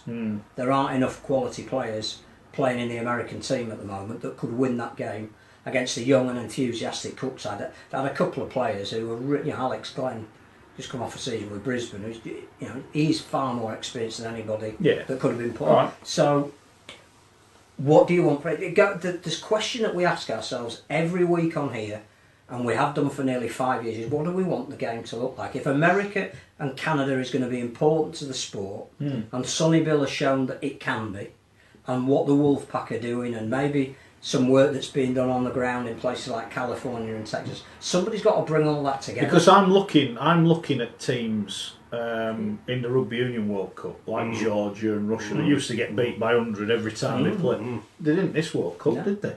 You know, and they have grown and grown. I'm just wondering if that's something we've missed. Yes. You know, is that something that we should... But we don't have a strategy, do we? Well, there you go. We don't have a strategy for... Who's in charge of the international game? Oh yeah, we'll move on. I was going to ask you about that, because obviously we've missed you for the last 3 weeks. Well, about that much. Thanks. But watch your fingers there, Gary. So you haven't been able to give us the benefit of how you see the Bradford situation rolling. Now, without actually getting into maybe some of the detail we've already covered in previous weeks, what does it seem like from the outside, but as a Bradford fan, to the fact that the big announcement this week was that Adam Fogarty is a major shareholder, who happens to be the minder of. Yeah, well, everywhere Adam Fogarty is, Nigel's there. We all know that, don't we? You know, look. Is there a conflict of interest? Oh, of course there is. Yeah, but you've got to be careful what I say. Did you see my tweet about Jeremy Corbyn at the weekend? I did. Have you seen how many retweets he's had? So I want to be careful here. I'm not. I'll show you after. He said like 4,500 likes and about 1,500 retweets. I'm just getting hammered. It's like, I only made an observation.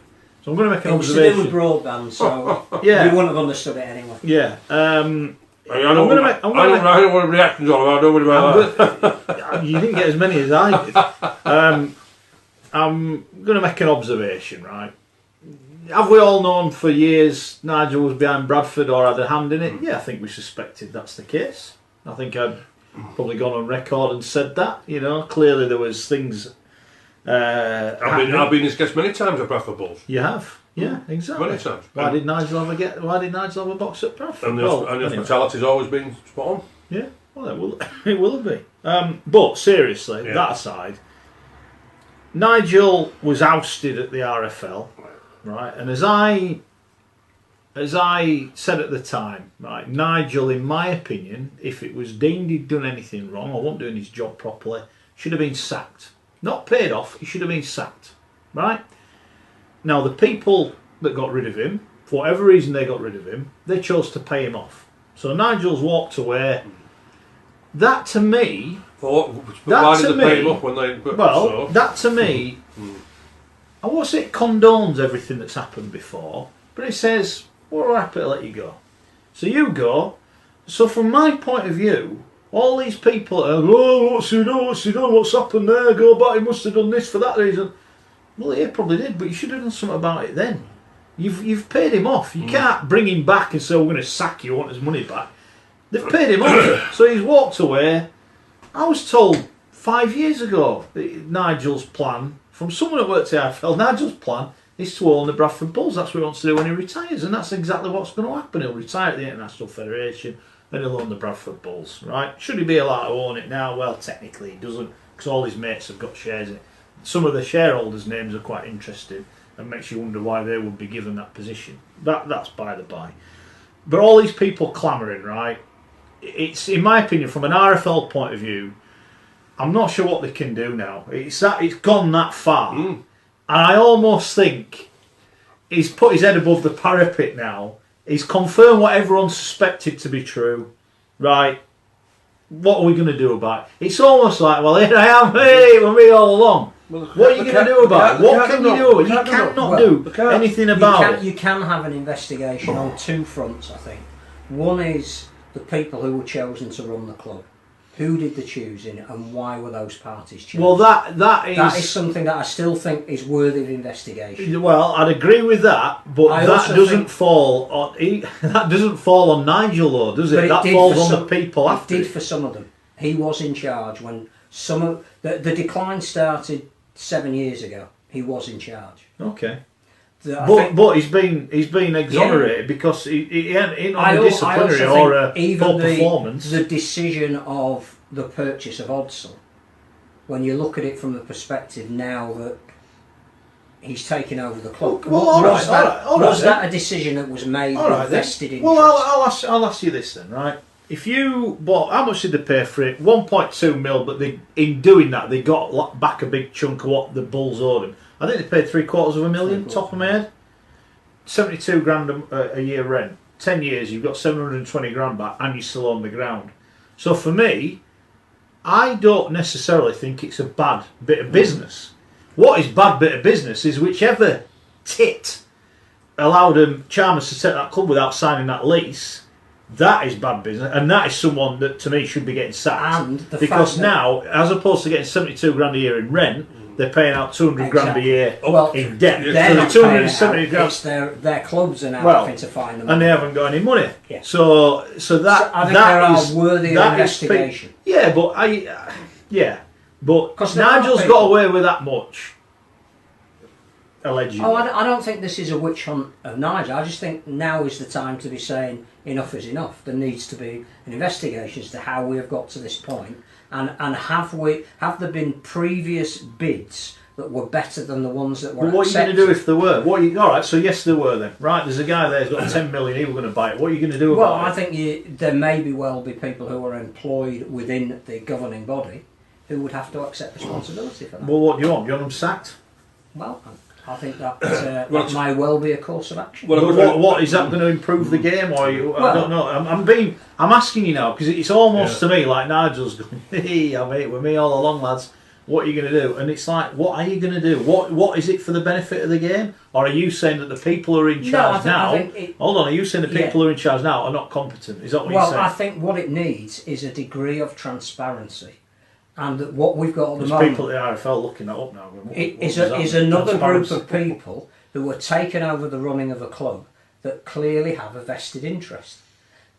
To the point now where, why are Dewsbury and Bradford playing at Headingley? Oh, look, I've no idea. I don't know. You're asking me, I don't know. I've no idea. It's ridiculous. I've seen it, and it's like, what the hell's going on here? It's like I said earlier, they're the Highland Globetrotters. But if there's one game you think he's going to sell out at Dewsbury, it's the game against Bradford. And they're sending it to Headingley? Yeah, they're playing at Headingley.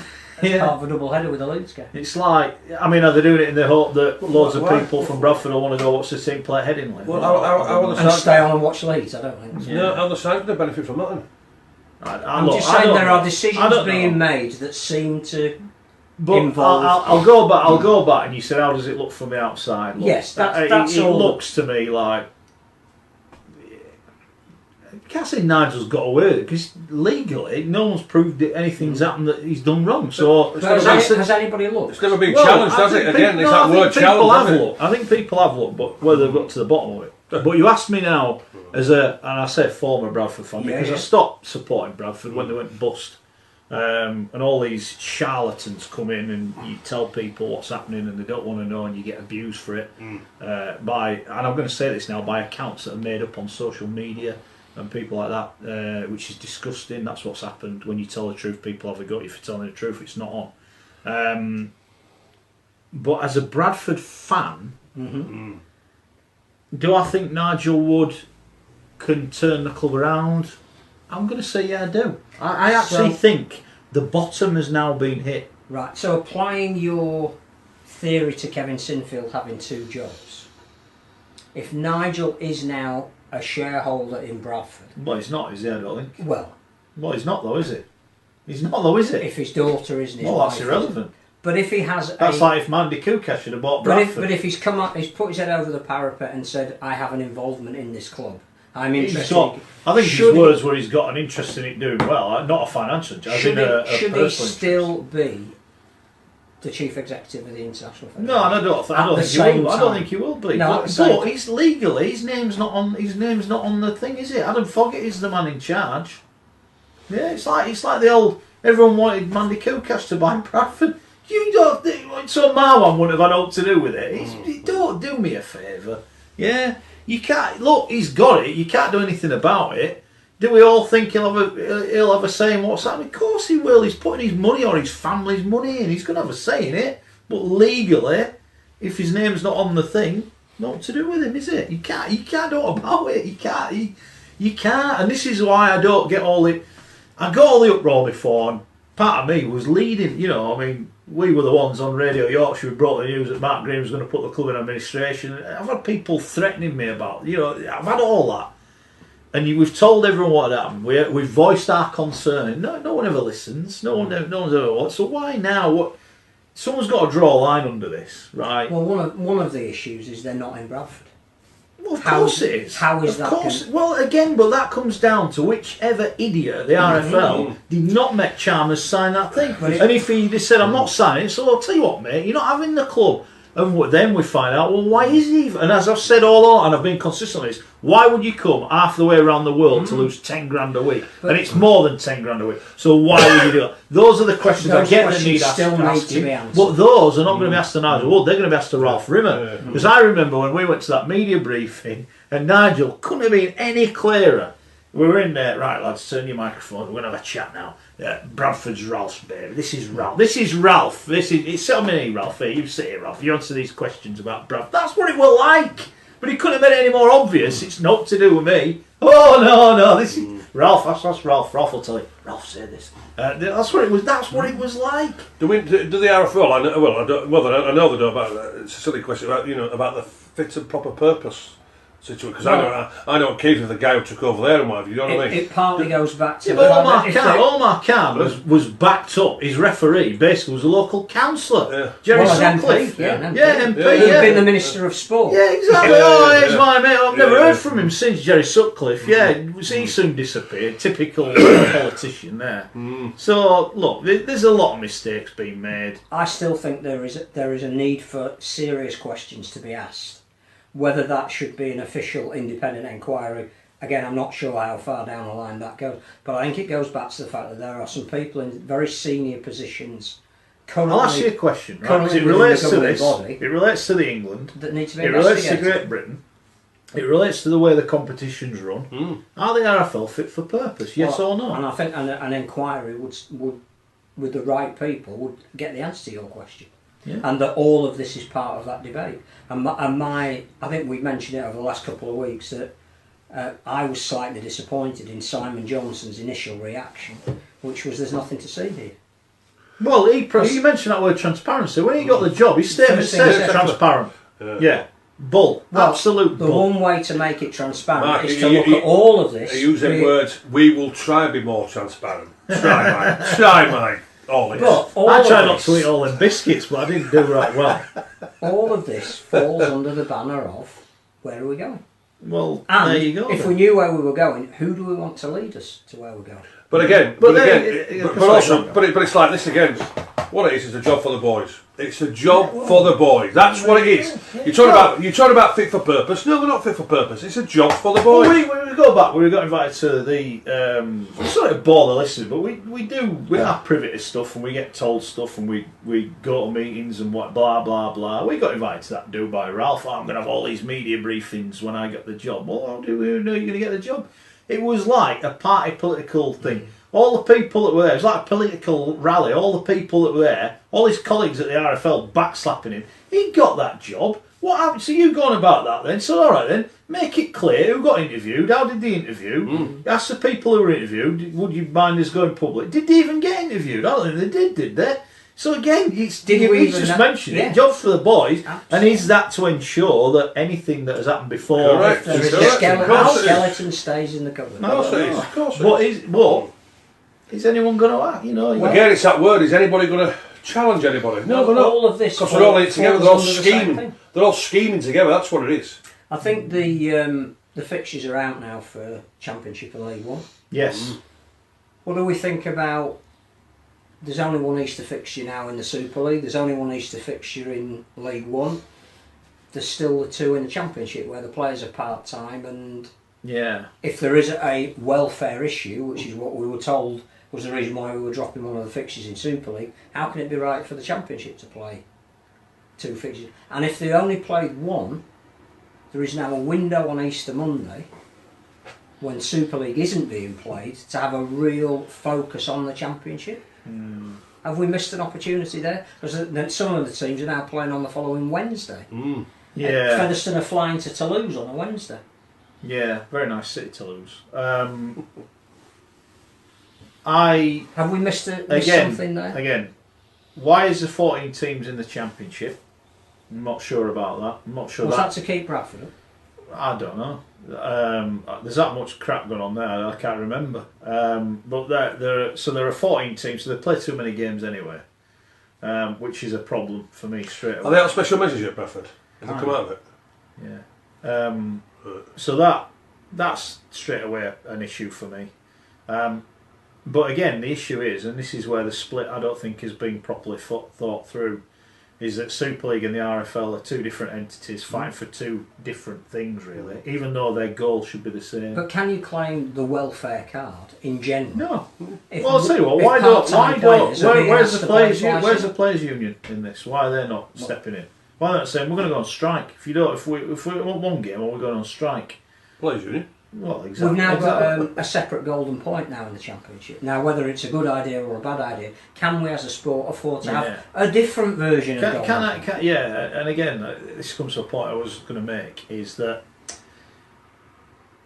when they got rid of Nigel, right, and there was a reason they got rid of Nigel. They felt he wasn't running the sport probably in the interest of Super League clubs. Yeah. Run it for everyone rather than for the select few, if you like. Who were bringing in the money was their argument. Yeah. So they got rid of thing. But for me, the collective strength is all the clubs together, because we've seen in the Sky coverage at the end of the season with a Sunday night Championship game seem to get really good viewing figures. And this is where I've got a criticism of Robert Elston in general. Has he been to Sky and said, look, Sky, we need your money. You know we need your money. So we want that money. What do we need to do? What do you want from us? And I think it's all simply good. We want this, we want that, we want this, we want that. Are they going to them and saying, what do you want? And they go, well, actually, what we need is we need a game Wednesday. We need one on Wednesday. That's going to go down well. We need one on Thursday, one on Friday, maybe one on Saturday and one on Sunday night. And they go, all right, bear with us then.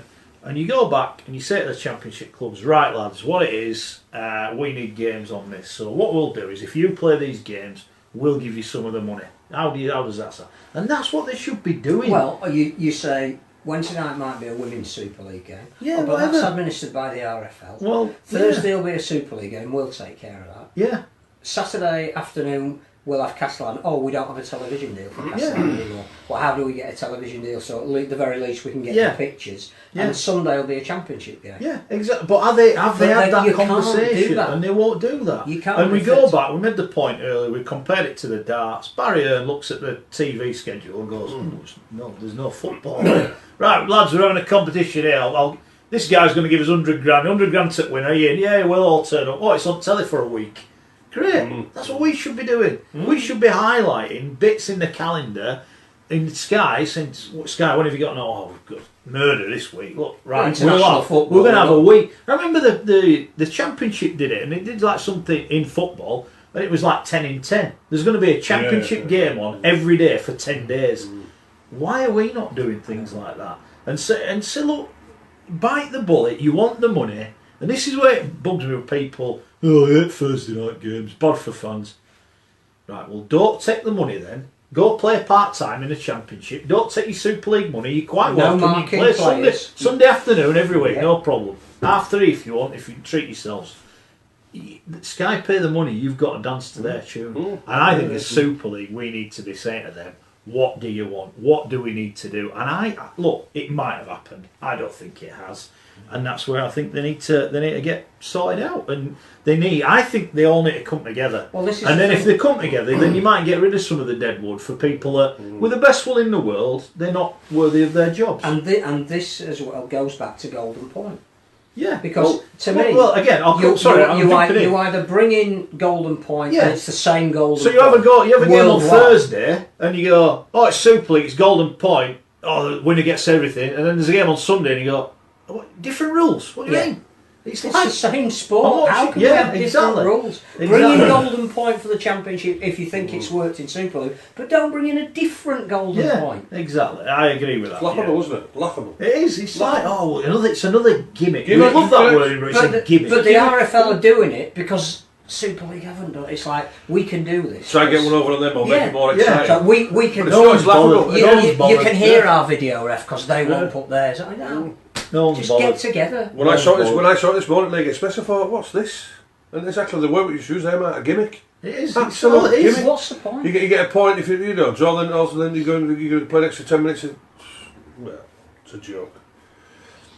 Yeah. A joke. Absolute gimmick. It is. I agree. It is. So, yes. Right, you've got 10 minutes, legend, to offend as many people as you can. With your Super League predictions. Right, hold on then. The league table. I'm going early. So let's say I'm going early. I know there are some teams that are playing through the winter. I know that there are some representative teams, but I think the season effectively ended at 11:30 on Saturday night when the Cook Islands beat America. The 2019 season effectively finished. So we're 48 hours. We haven't even been 48 hours. We haven't even been 48. We possibly won't be here till next season. So this is maybe. You are now going to upset. Right. What we need to do, right? It's called preparation. What we need to do we need to break this down because I don't want you to just go all in and annoy people. So what I want you to do? Have you written down you want the 12? Well, yeah, I'm here. Right, I'm ready. I don't want to hear your top 5. No, I'm going to go bottom. I don't want to hear your bottom. No, I don't want to hear the bottom. We'll start with the ones in the middle, and we're going to miss out. And then, who in Gary Schofield's opinion is going to come 6th in 7th and 8th? 6th, 7th, and 8th we want. 6th, 7th, and 8th. Oh boy! Well, it's the black and whites. It's all. So, can we question you on your side? Yeah. Well, they've just had their best recruitment ever. They have sold more season tickets than ever before on the back of they say that every year. Completely reshaping their squad. You're not convinced that's going to take them? They've got a better squad this time. Have they? Come on. Have they? Come on. I diss the black and whites. Not for me. They didn't make the top 5. I get that. The pack's younger and more. Again, athletic, dynamic. No, I don't buy into that. I think the style of play is going to be exactly the same. So Hull goal 6 for me. In 7th, well, they've lost too many players, haven't they? And yeah, sensational last year. They got to the grand final, and it's not Saints, it's Salford. Salford is 7th for me. You don't think Salford have recruited quite well, considering they've recruited all right. But they've lost too many quality players, haven't they? You know, Josh Jones has gone and this sort of thing, and we know Jackson Luke Yates is a good sign. Can I just say to Salford, and we've dissed them a few times in the past, they end up be bottom, blah blah blah. I think they have recruited all right. You know, there's a management of their club seem to be going about it the right way. We're not talking about they're going to go bust. No. They seem to be turning things round. I just hope they get more fans. We won't be talking bottom 4. Numbers wise, I think they've done really well. I had a worry that every year you lose more players than you bring in, but actually in terms of the numbers that they've brought in, they've got some depth. Yeah, well. But you're going 7th. Yeah, I'm going 7th. I just, when I say they've lost too much quality, and not literally, I don't think it replaced it. You don't think Kevin Brown's an adequate replacement with a so-called Jackson Hastings? No. Move on. And 8th, Catalan Dragons again. Steve McNamara's new 3-year deal not doing it for you, Scully. James Maloney not going to be man of steel. Well, again, the problem is it's just on the road, isn't it? And I'm sick and I'm tired and I'm fed up from saying yes, we will address the issue. I being on the road. They won't do. Tompkins are signed for him from there. Again, it's just again look after each other. Again, with the Tompkins and Wigan factor from there. Josh Maloney, Tom Davis. Davis is a decent signing. Yeah, Davis is a decent signing, but Maloney. Well, yeah, all right. It's come for a bit of a holiday. Maloney and Drinkwater not excite you as a half. No, they don't speak to him because the reason being they're both exactly the same. So who's going to be the main playmaker? We'll be sure that they not support players. So there's going to be a conflict of interest there. That balance is not right for me, and they've got about as much pace as what I've got. I'm 54 years of age, so I've got more pace than them all. I can certainly do what they can do over 10 or 15 yards. So, all right, at home, well, it was a disaster this year at home. They will try again. They will try again to make the fortress, whatever we want to call it, whatever terminology from there. But on the road again, it's going to be the big problem for them. So I've got 6, 7 and 8. It's the black and whites, it's Salford, and it's Catalans. Right, okay. So, the 5, I can think of who your 5 will be from your statements so far, but go on then, who's going to be 5th? Who's going to be 5th? Yeah. Well, we're putting a lot of faith in, aren't we? And been out for 2 years. And by all accounts, I'm led to believe He's that going to say Leeds. I am indeed. Oh, I am indeed. God. And I thought you might have. I thought you might have had a good think about things. I've had a good think about it. Don't worry as well. And 2 years out from there, by all accounts, he's settled in very well. He's got that smile on his face from there. The players are reacting to him again. Him and Robert Louis from there. The forwards can, set that platform for us. Got some decent outside backs. So. Yeah, if Luke Gale can get us rocking, then Leeds are 5th. Okay, fair enough. Leeds are 5th. I think the one thing Luke Gale will do, if he's fit, is he'll make Jack Walker an even better player. Yeah. I hope it works out for Luke. Yeah, absolutely. He's training anyway, so... he's training outside, he's loving it, I've spoken to him. And there's I think 2 more signings to go ahead in there we go. In 4th, I've got Cass. I've got Cass to finish 4th, and... I think this half-back partnership will work for him. I do, and I think it's a breath of fresh air. I think the 2 kids will gel very well, and what I think the experienced players around him, they'll give him that respect from there. As I went on 2 years ago when I saw Truman what he did there at Wigan from there, it's time now, and I think Dow giving them responsibility. The senior players, they've lacked that organisation getting around the pitch from there. I think even though Max Shane at times is good or bad and indifferent at times on there, I think we could see the biggest season from him from there. So.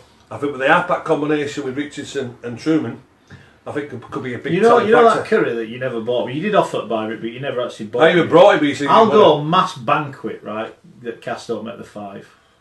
I don't think they will. It's a big I call. think their left-hand side will be good next year with Shenton back. It's a big call. The service will give to Fecky, who is a try scorer. Yeah, it is. But I think the worry for Cass is will the forwards who were predominantly injured last year and lost some form.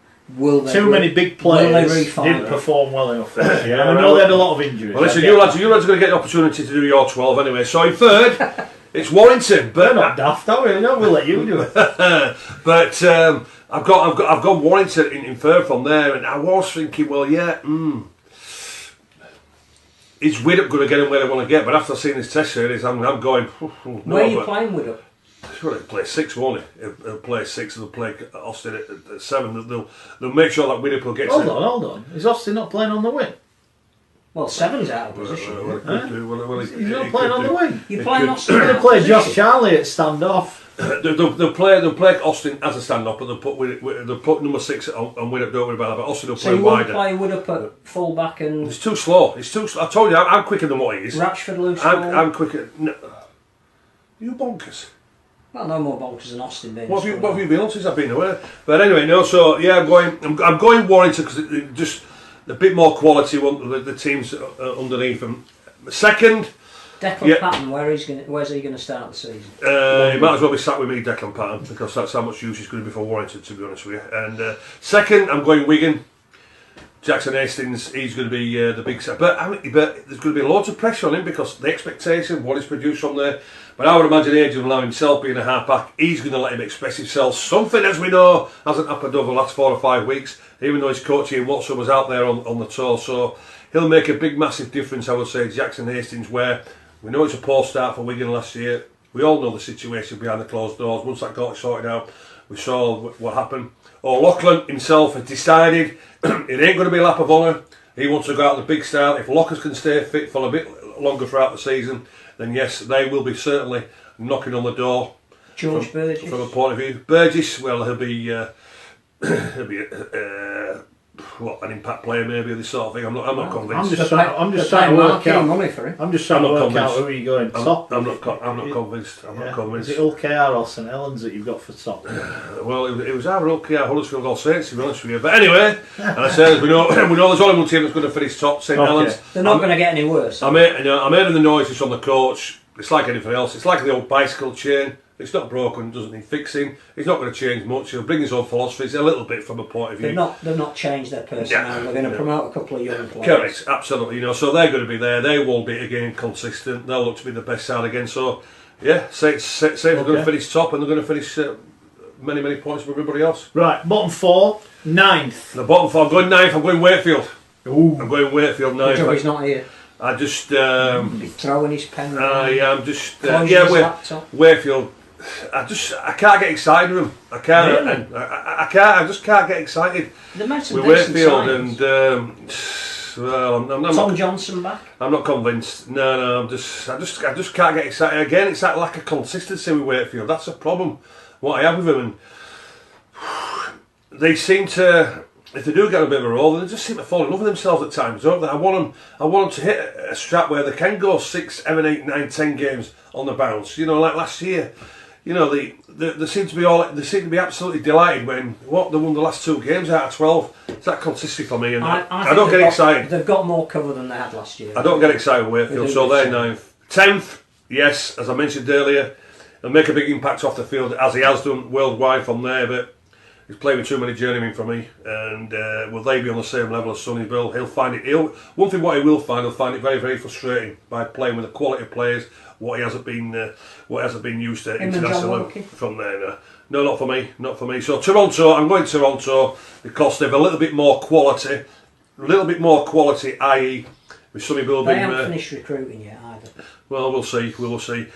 And the second bottom, which I don't think you will agree, but Ulkias finished second bottom. They'll be all right. They'll be scrimping and scraping. They'll come up with some surprises, but I think they will just have enough more quality, a little bit more consistency than what the Huddersfield Giants will get. I think this year is going to be a disaster for the Giants. I just don't think they have brought any quality in whatsoever. Do you know what? I like Huddersfield Giants. I have plenty of time and I have plenty of respect for the chairman in Ken Davey. Exactly the same as Wolford. Not enough quality. They will be rock bottom this year. And as I saw Simon Wolford in one of the games near the end of the season, he was a broken man. I'm afraid to say Simon could be a broken man come May time, May, June. That's me. That's me, my 12. That's it. Fair enough. It looks like now I could be sent to Coventry again for another 5 weeks after them 12. No. We'll let that. At least you're not on social media now, so you'll not see any of the replies. No, that's it. We've done 2 hours. Gone. Done. We'll see what happens to old Wayne Bennett in the next few days. I don't think we'll hear anything till the beginning of next year. You're kidding? Never. You're kidding. Thanks to Gary for rejoining us. Thanks to Phil. Thanks to Rich, who will be back. He's not banned. He's just at home. He's playing doctors and nurses. Is what I got told. Yeah. Thanks to you for downloading the podcast. Keep downloading it. Keep retweeting, sharing on social media. Thanks to everyone on YouTube. Subscribe, like, leave us a review. Blah blah blah. Thanks to you on Facebook. We will see you soon here on 4020 Live. Thank you for watching. Don't say how bad's going. I'm just going to turn all the cameras off. Great to be back. We'll be the judge of that. All right, hold on. I don't know how to turn it off. We'll see what the ratings are. I'll stop. I'm stopping that one first. I don't know which one that is.